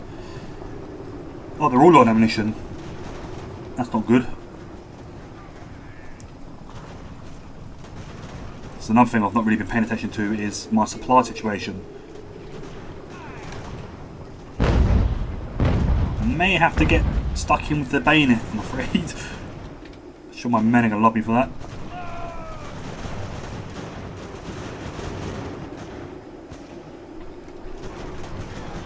What are you doing? Why are you running that way for? Ready!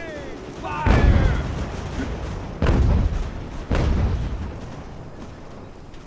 Yeah, resources are running low, supplies, things. Obviously, the more towns the enemy take from me, like I've said before, that's less, one less town, obviously, for each one lost. It's one less town for me to use for manufacturing and all that sort of stuff. So I need to double check my manufacturing and production tabs. Ooh, got some prisoners here. Happy days. And another group.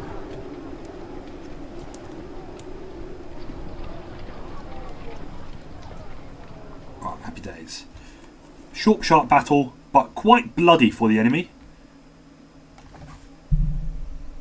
Yeah, let the bayonet get stuck in, literally.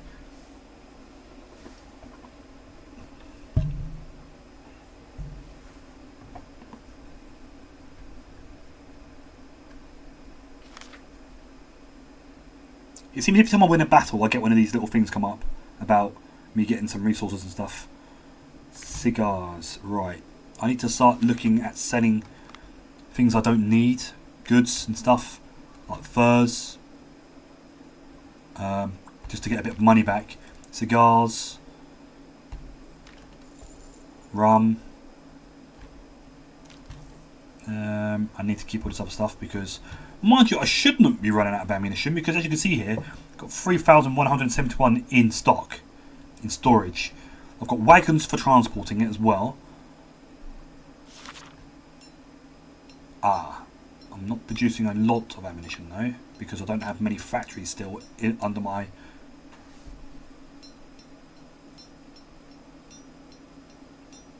Yeah, you're right, Dylan. It definitely is probably... I probably need to get stuck in more with the bayonet, I think. It does seem to be in this game, the militia really don't like being in close quarters fighting. I mean, I've read about accounts of British battles, like in India and places like that, where literally they'd fire one single volley, one single musket volley, and then just go charging in with the bayonet, and that was the end of it. There would be very, very little shooting.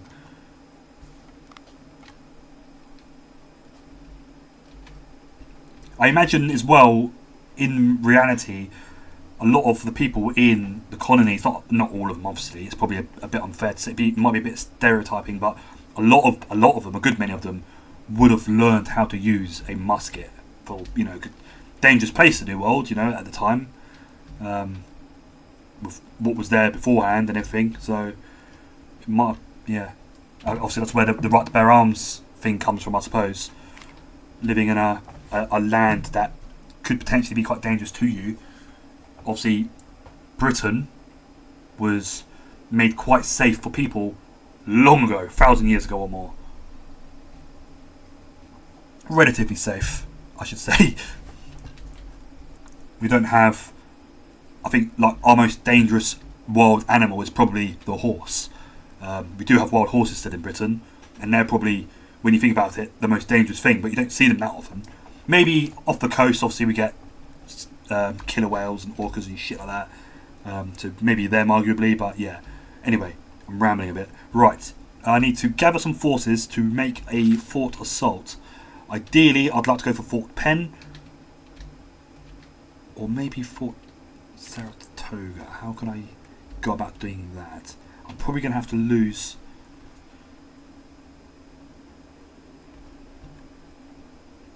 Right, okay, yeah, there you go then. That's that makes sense then. If militia, it was a requirement. That's I didn't know that. That's kind of cool. I like that kind of thing, You know, having people, whether they want to or not, I say I like it. Having I wish we still had volunteers, or I mean, we've got the territorial army here in the UK, but no one, you know what I mean, it's so small and insignificant, really. Obviously, back in the day, it was a requirement for men in Britain, or in England, I should say, for 2 hours of longbow training, and that was still a law quite late into the gunpowder era. It was a requirement. You had to do it 2 hours after church every Sunday, you know, that kind of thing. And you know, it helped quite a lot, you know, with simple things like discipline and all that kind of shit. Right, I will probably where can I send reinforcements from? I'm going to have to do a bit of... Right, this is what I'm going to do. The battalion that's at New Haven, I'm going to bring to Fort Montgomery. Take over there. I'm going to make a new militia regiment here at Hartford.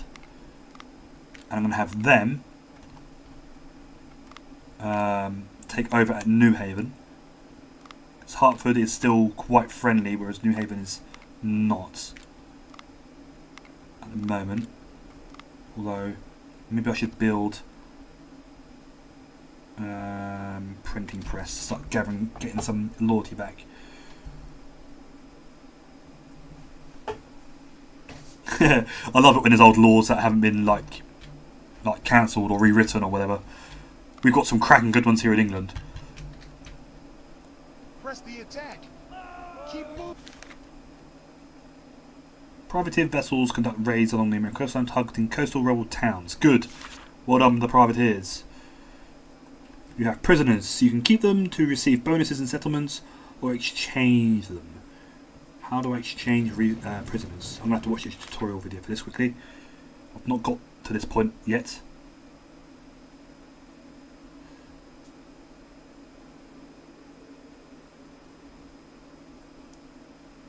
Oh, I see. It's down there.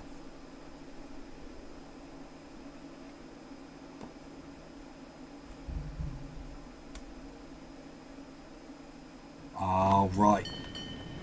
Okay, so prisoners. Not a huge amount of prisoners, though, to be fair.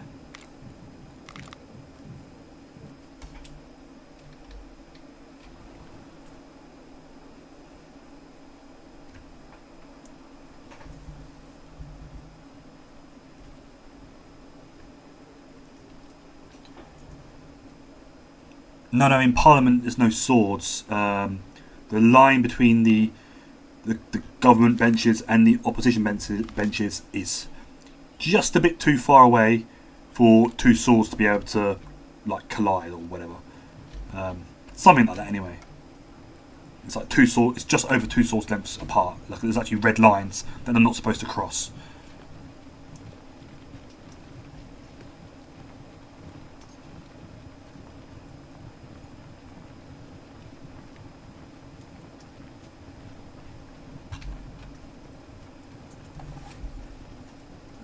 Huh. Yeah, I know there are weapons there, but I'm not that bothered at the moment.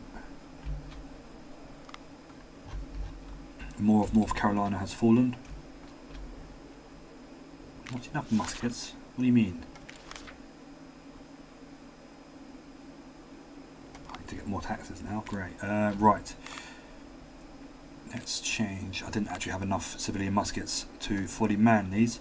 Let's give some of them round besses then.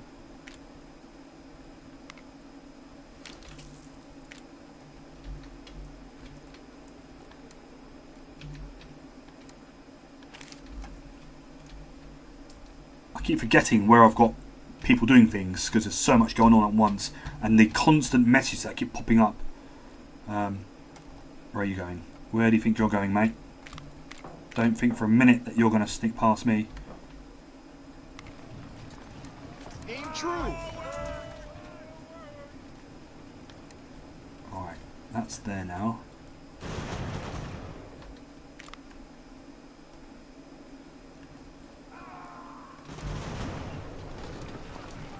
Oh, hello. Bloody hell.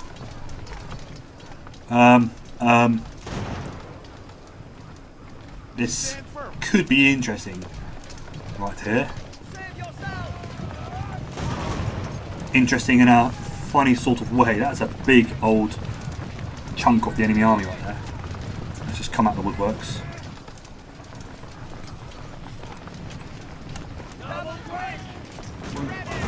Trying to get my men back inside the town.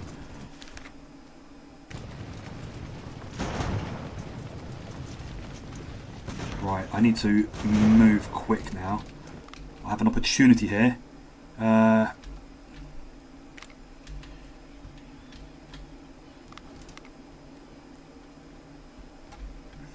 They're not going to be able to get there in time, are they?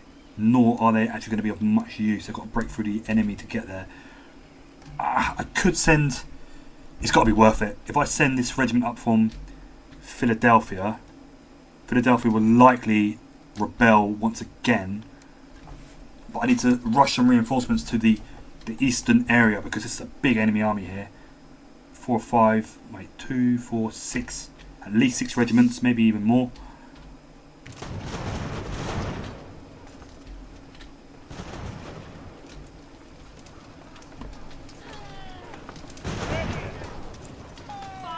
Some of them are routing already though, so I might not need to worry about it. In fact, let's cancel that. Let's have them stay here at Philadelphia. I don't think I'm going to need to worry too much about that. I should really take command here and actually control the battle myself. Yeah, I'm going to do that, and it'll be the last battle, and then we'll call it a night there, I think. I did want to do a fort assault just because they're quite fun, but alas, maybe next time.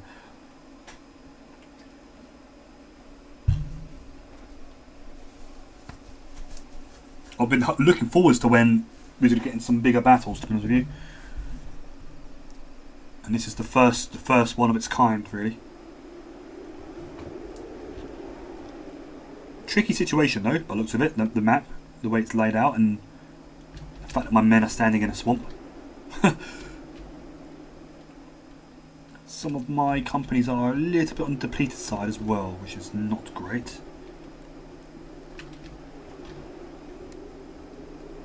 Again, I'm probably going to have to rely on my militia a fair bit to bear the brunt of... Maybe not, I don't know.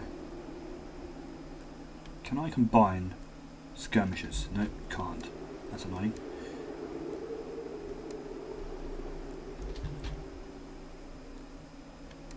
Let's get them out of the water. I don't really want them in the water.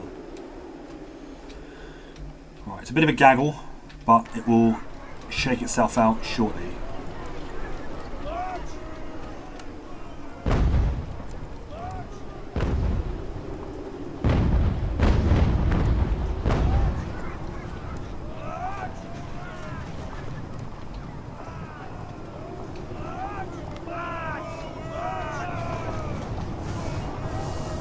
This is the main enemy force, I believe, and it's more on my left flank over here somewhere.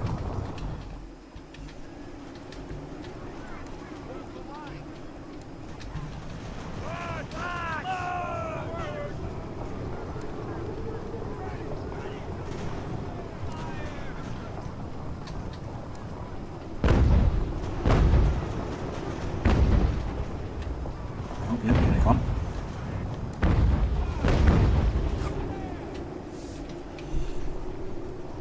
Have this unit just take post here as a reserve.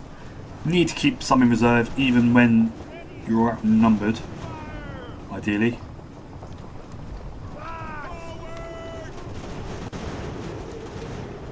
Right.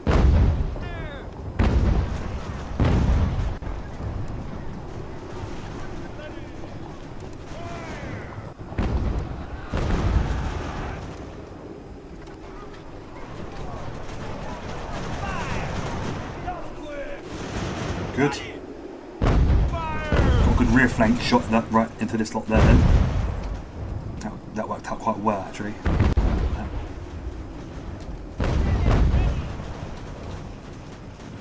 Depends who's wielding the bayonet. There are some like I'm talking about today, there are some who I wouldn't trust with a bayonet as far as I could throw the fuckers, if I'm honest. And I'm talking about armies, not just individual people.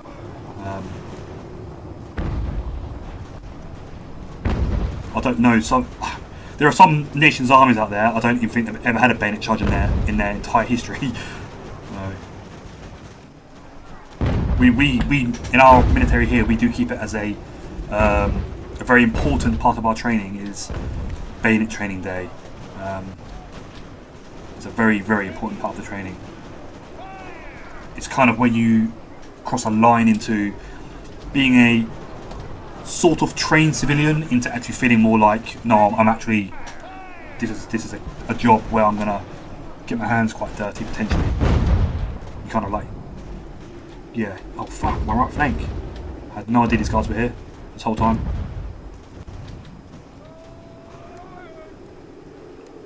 Alright, let's pull these guys back to assist on the right.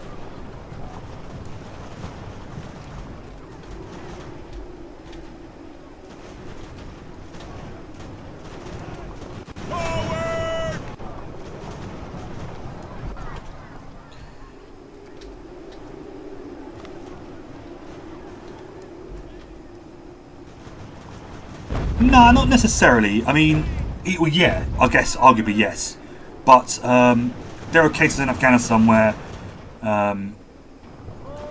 moving into a compound or even just moving through very dense vegetation, it would become standard operating procedure to fix bayonets first. You just don't know what you're going to find in there, you know. I do know that there's a story about the Gurkhas. Unfortunately for the Taliban, it was the Gurkhas. They were marching through a very dense area on patrol, bayonets fixed and all that kind of thing, and they just happened to literally, and I mean quite literally, walk into a Taliban patrol coming the other way, and they basically bumped into each other and just set about each other. By all accounts, not a single Gurkha was hurt or anything. The Taliban obviously had seen better days by the end of that. So yeah, sometimes there are occasions when fixing a bayonet is very, very necessary. Just because you don't know what's there potentially, what you might come up against. Fucking hell, I'm actually surrounded. It's a bit scary, isn't it? And I know in Iraq as well there was a situation where I think it was the paras.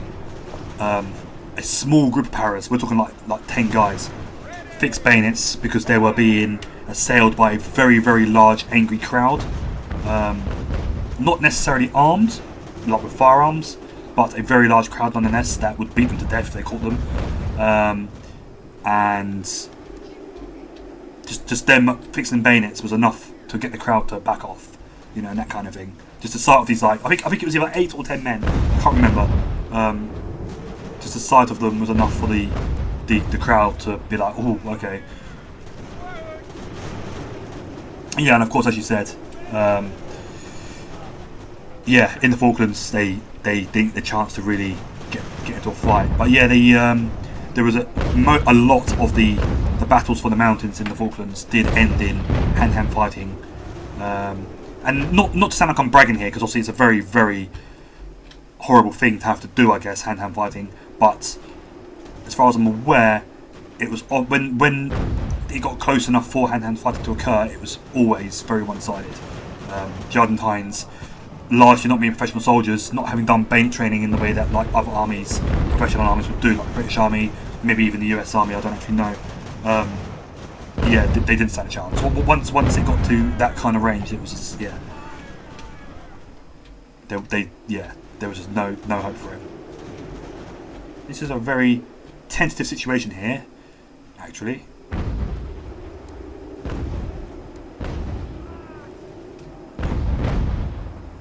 They're out of ammo, pretty much.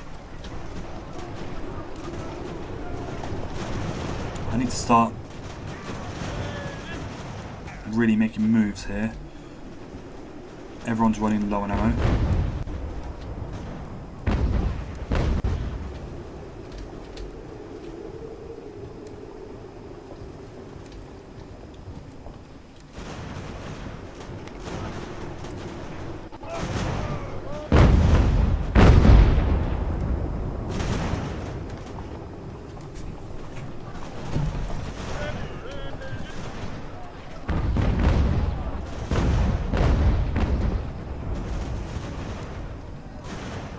Good. Well done, the militia.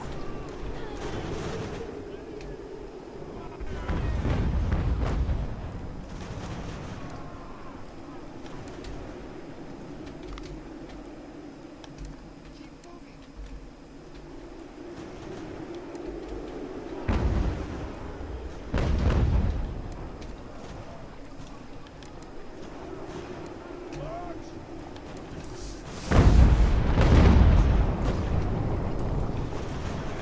I need to regather my men up. Everyone's getting too spread out. It's getting difficult to control.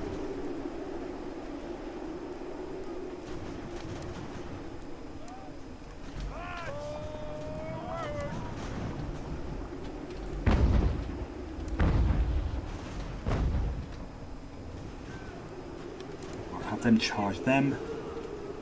They've been rear flanked, so that should have caused them a massive morale buff right there. Oh, wait, morale nerf, sorry.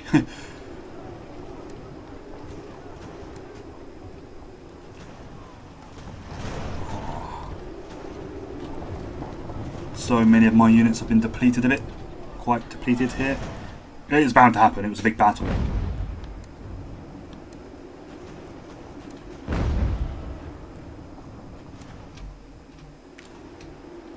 I need them to actually break and run now, though. I'd be very happy for them to do that. Because I'm pretty much out of ammunition.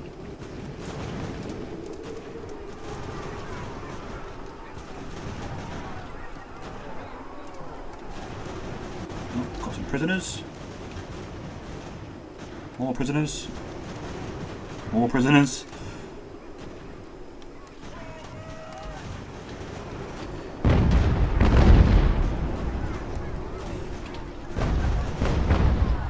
Alright, there it is. Victory. Oh. So I lost about a third of my men.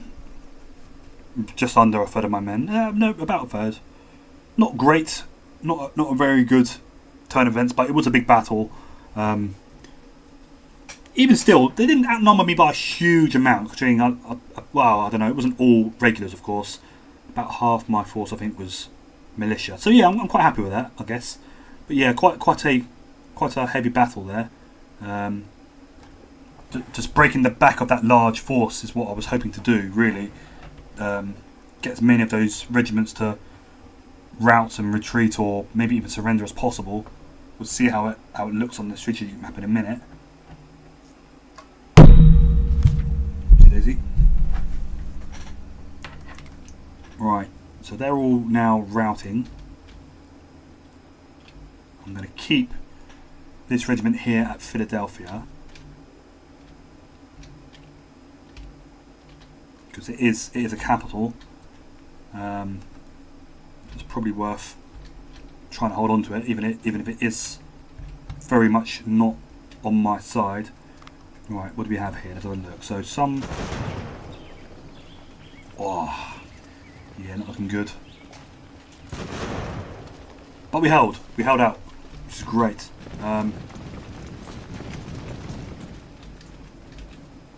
What's going on up here? Anything I can do up here? Any moves I can make?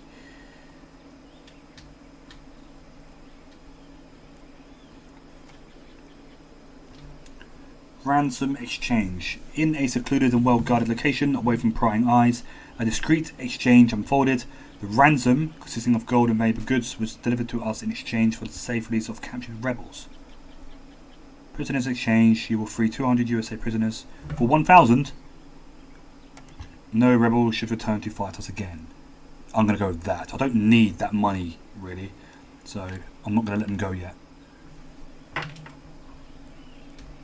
Right, let's have this regiment, which needs to be adjusted because it's not got enough muskets.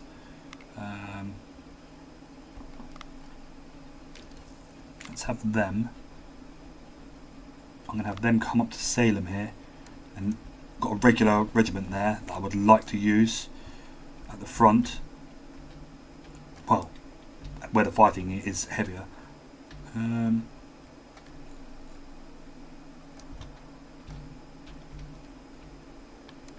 Regroup here. Forward! Get General Howe busy. Clear up in the south so we can start moving up into North Carolina, preferably.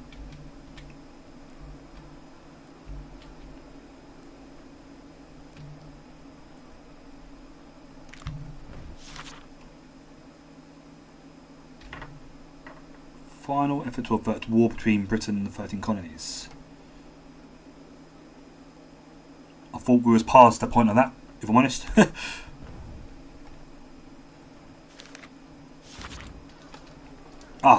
Philadelphia has been captured. That's because I tried to pull those troops out to assist up here. That's annoying. Have them withdraw to Monroe. I'll get it back. It'll be alright. And how are we doing for reinforcements? How long are they going to be? 24 days.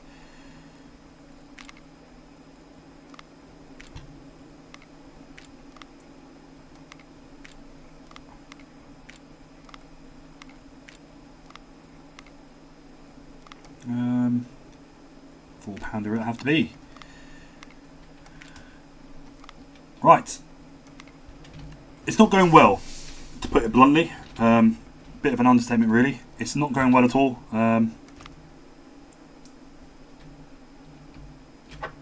You mean the weapons here? No, I think they've despawned. I did capture some, but when there are all lots of chaos going on, sometimes it's best to leave them to it. I don't know how much you get. I think normally you get like ammunition supplies rather than weapons after a battle.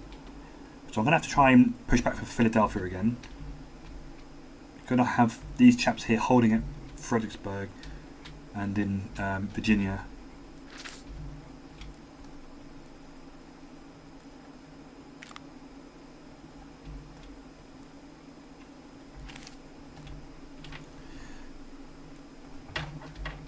But yeah, it's a little bit touch and go at the moment. It's a little bit not touch and go. That's not the right word, is it? It's a little bit dodgy. Things are not going well, to say the least.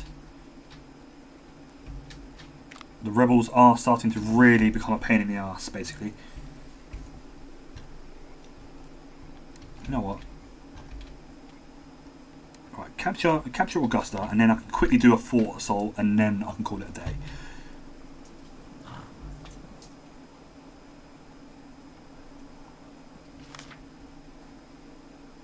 Oh boy, another 2,700 soldiers for the enemy at Fort Sherrill. I don't know where that is, but it doesn't really matter. It makes little difference to me.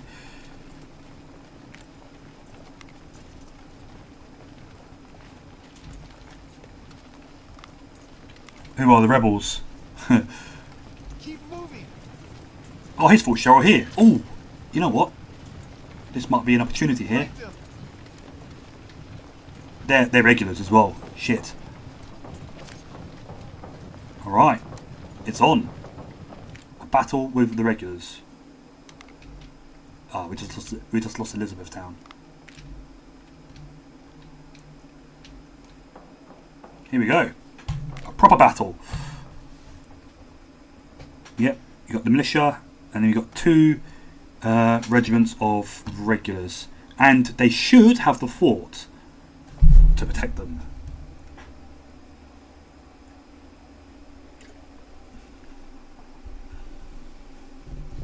So I'll do this battle, and then that'll be it for tonight, I think.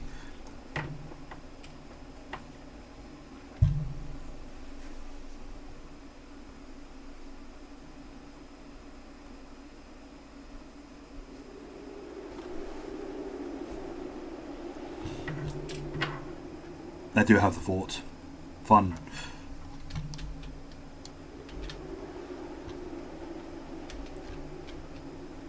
Okay.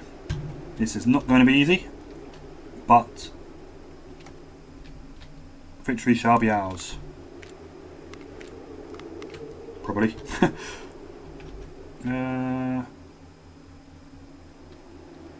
Right. Fortunately, I have quite a good... I've got a battery of guns for each of my 3 regiments that are here as well, so that is obviously very good.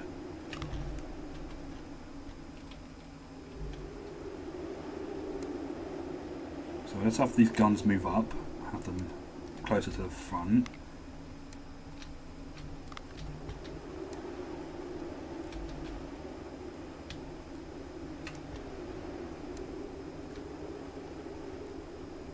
Fortunately, none of my regiments are more than 1 star either.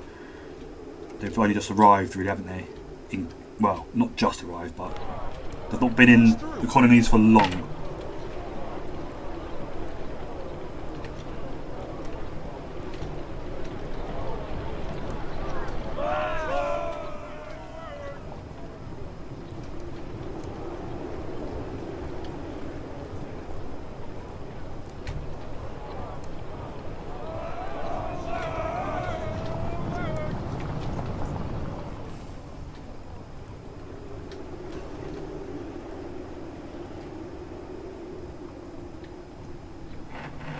You know what? I'm going to do this. Group them.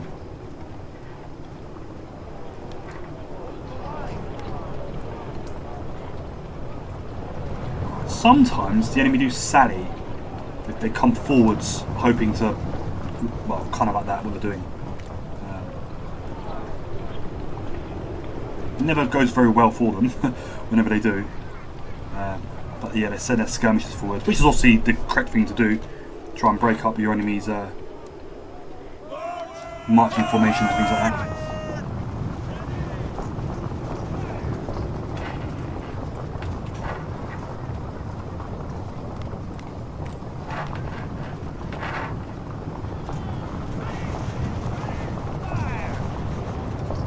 Skirmishes in this game really are a pain in the arse as well, because the way they work, the way they run away and then come back again and all that kind of stuff.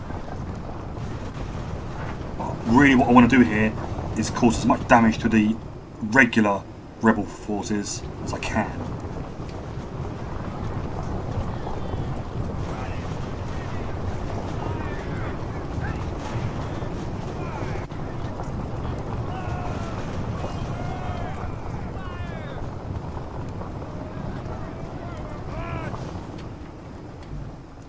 I'm going to have this whole regiment come this way. Not like that, because they're going to get whacked if they do that. And these are all fresh as well, as you can see. They've all got full strength and everything. So this is what I've got guns in there as well. Alright, at last a proper battle.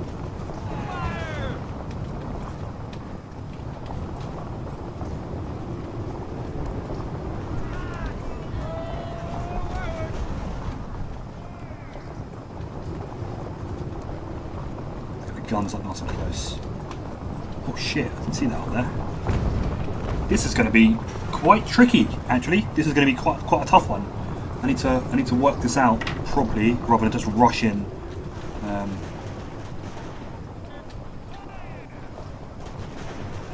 If only I had a cavalry squadron to get rid of these skirmishers, that would be quite handy.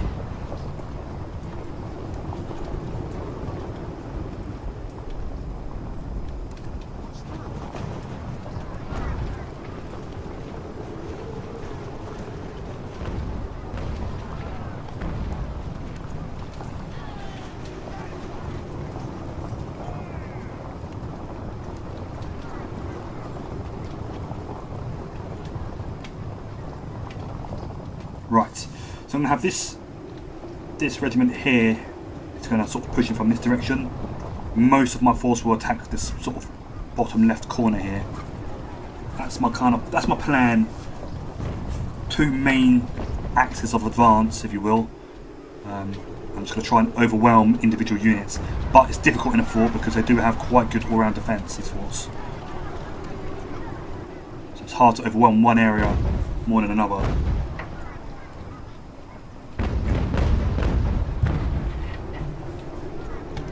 So I'm going to have both my batteries here concentrate on this one regiment, or this one company, sorry. Whittle that down. Eventually I will have my other units move in as well and start to engage, but for now, just kind of positioning my boys. I want to get rid of these guns up here, really, before I launch any kind of real assault. get rid of these fucking skirmishers as well. They do cause a lot of damage over time. As you can see, this company here has lost a lot of its strength from this one little thingy. But I've got to keep them engaged, otherwise they'll come around behind me. They'll attack with guns or whatever. So I need to keep the pressure on them.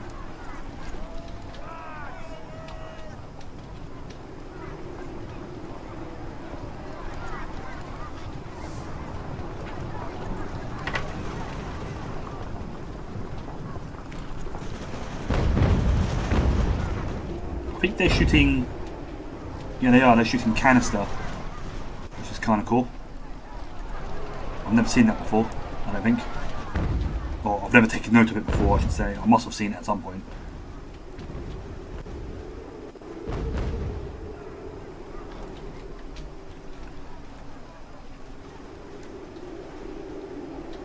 Right, let's have these guns engaged up here now.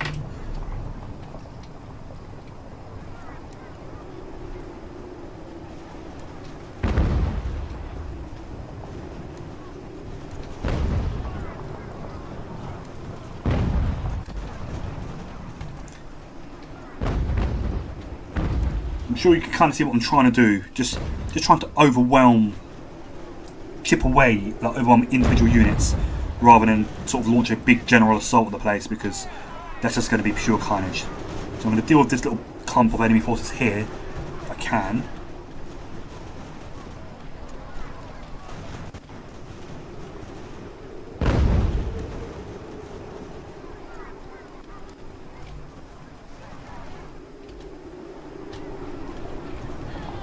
Just keeping these guys over here busy as well, so stop them going to reinforce elsewhere.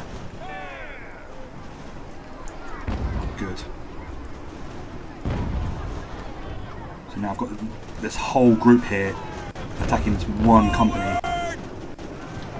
Oh, the enemy have abandoned their guns. That is handy. I can actually use these guns myself. I need to find an understrength. This one will do. An understrength company. I can use them to man the guns. Get myself an extra artillery, what do you call it? Battery. Shit, what's going on here? Back, don't want to go there like that. Right, so we've cleared them off from outside the walls here, on this side of the fort.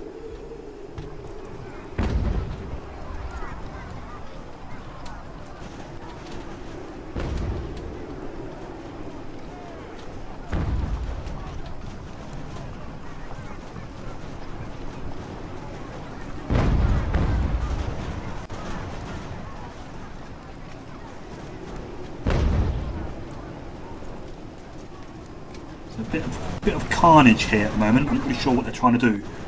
Oh, hang on. They've made one of my units withdraw.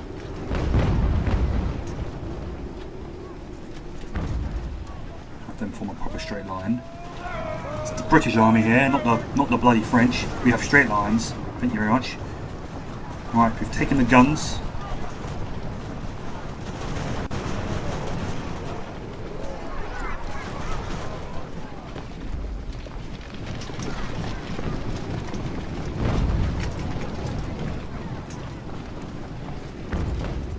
Just keeping an eye out on this side, because I've got a feeling them skirmishers may come back. We have this understrength unit here when they reform, take posts over here to guard against them. Oh shit, my artillery's about to retreat. That's not good. I didn't realise I was actually that close.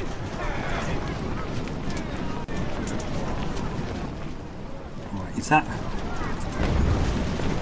I'm trying to see which ones are militia. These are regulars. These are all regulars here. Wow.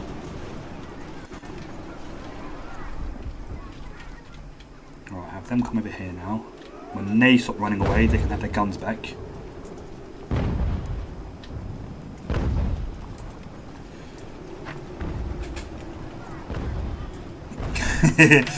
You root whoever you want to root for, David. You're more than welcome to. Ah, some of them surrendered and then unsurrendered again. Is that correct? Correct terminology? Unsurrendered.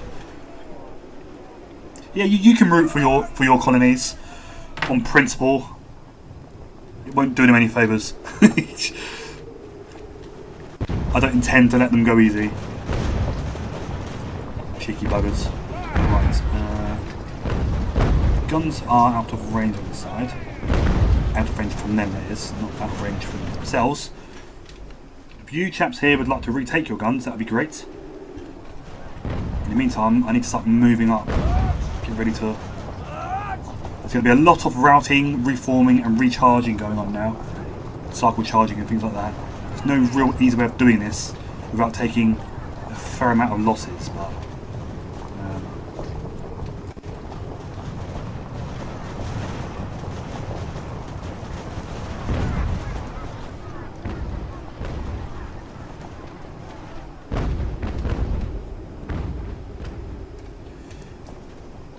the game's rigged.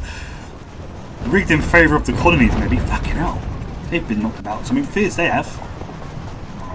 Alright, I've had enough of this. Let's have them, lads.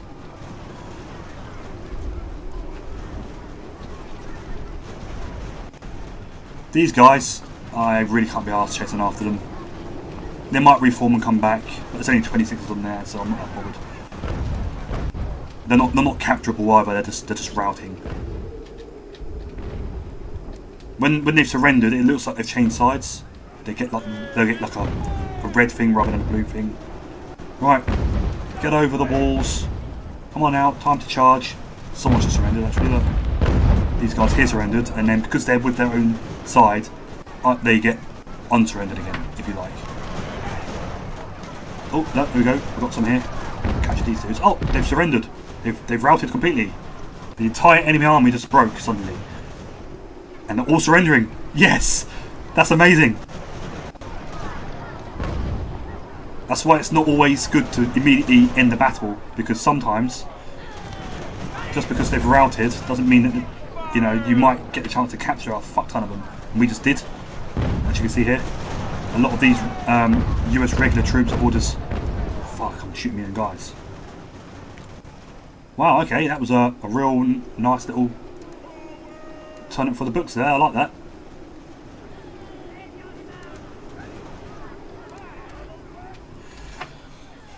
That's, yeah, cool. I've never seen a very sudden snowball of units surrendering like that before.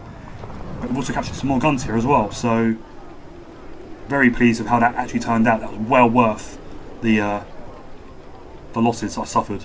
So let's have a look. So I took 506 casualties and lost 3 guns out of my force of nearly 2,000. The enemy had 1,600. They lost 935 and 6 guns. So yeah, even with the regulars they had, it wasn't entirely regulars, but I think there was more regulars than there were militia there. That turned out very nice in the end. Just because I just want to get rid of as many of their regular units as I can, and that's a good way of doing it. We captured a lot of them, so very happy. I would say that it's definitely a decisive victory. Yeah, definitely.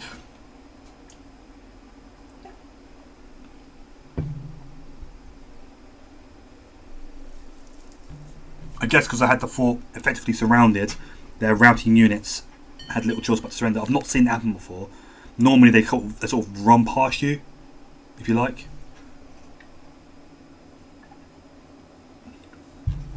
So yeah, very nice.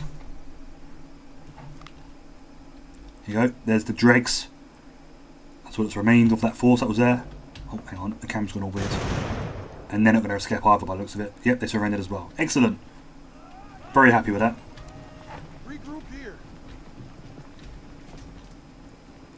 Now, if only I can stop these other places behind me that I've retaken from... oh,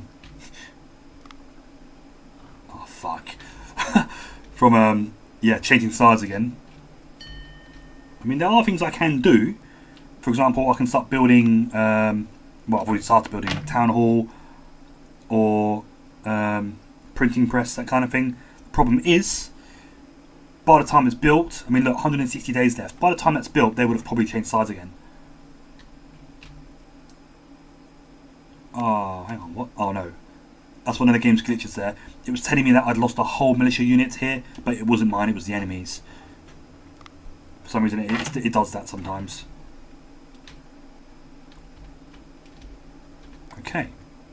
One last quick look around the map before I call it.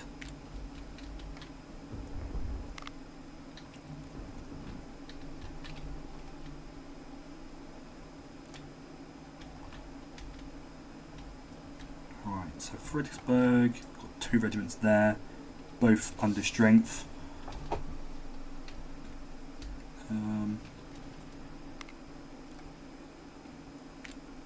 I've already reached my militia regiment limit, having researched for more basically. Finances are coming down as well, which is obviously not good. It's not what you want to see. The amount of money I have left. The situation here is very tricky. I can't do a lot of movement because towns that are garrisoned need to remain garrisoned or they will definitely rebel.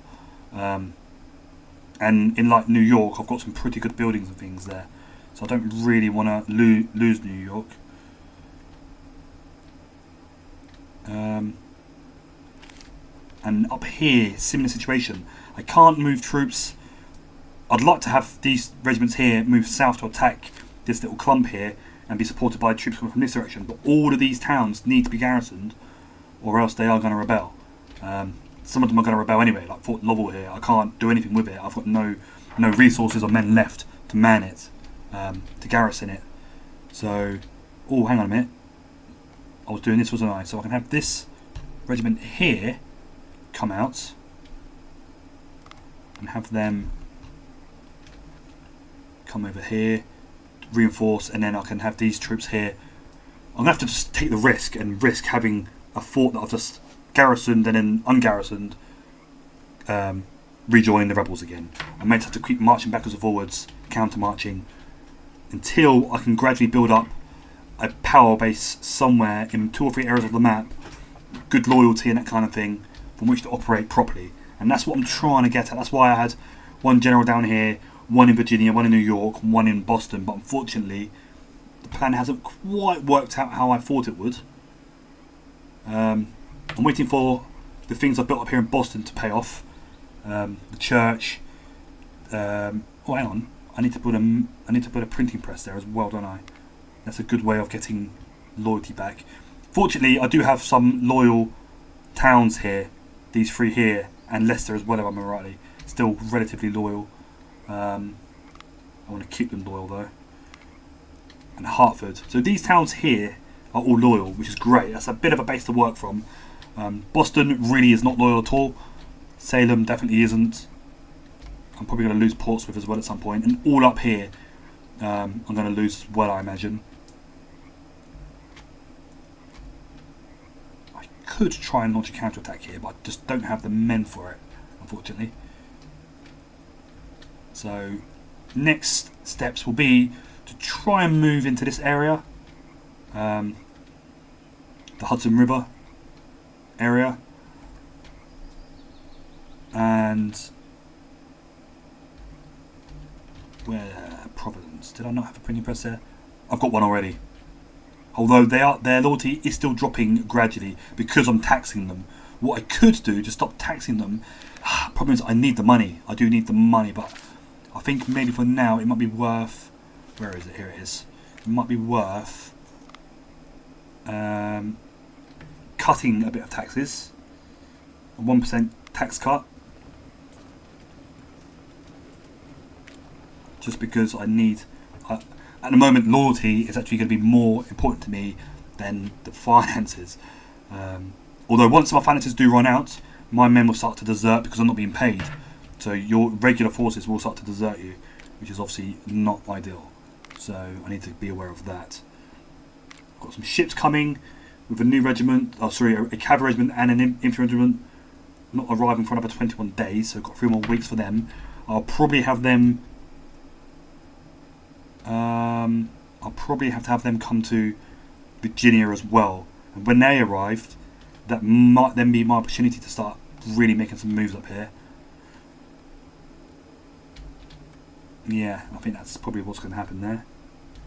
I'd like to get a grip of these fucking privateers as well, but I don't. I've got a feeling on the British campaign, the rebel privateers are just random things that will just keep happening, similar to how rebellions keep happening in various towns and things. I think they're not building ships and then sending them out to sea like I have to. They'll just appear at sea whenever. That is not good. I've just seen that on the minimap. There is a force of rebels marching towards Quebec here. There's not a lot I can do about it, unfortunately.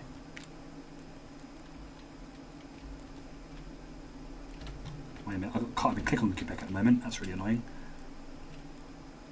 Yeah, that's not good.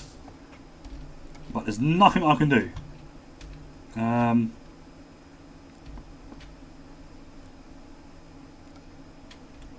Yeah, some of my Canadian provinces are starting to get a little bit shirty as well. And I don't want to have to keep building printing presses and all of them because I don't have the finances for it. It's slowly chipping away at my finances. So yeah, very, very difficult. There you go, Quebec has just been lost. And that's frustrating because gold comes from Quebec.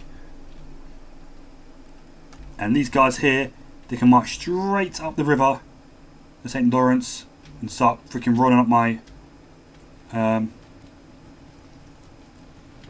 my settlements here, potentially.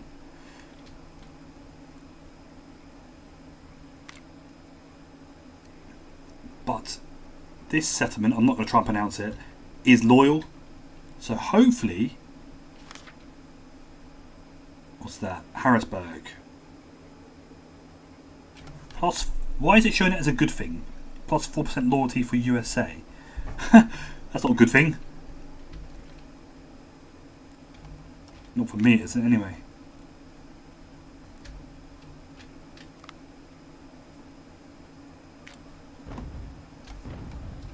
Okay, right. I'm going to call it a night there, guys. Thank you, particularly to you, Dylan, and Neptune, and whoever else obviously stayed to the end there. I'm very grateful.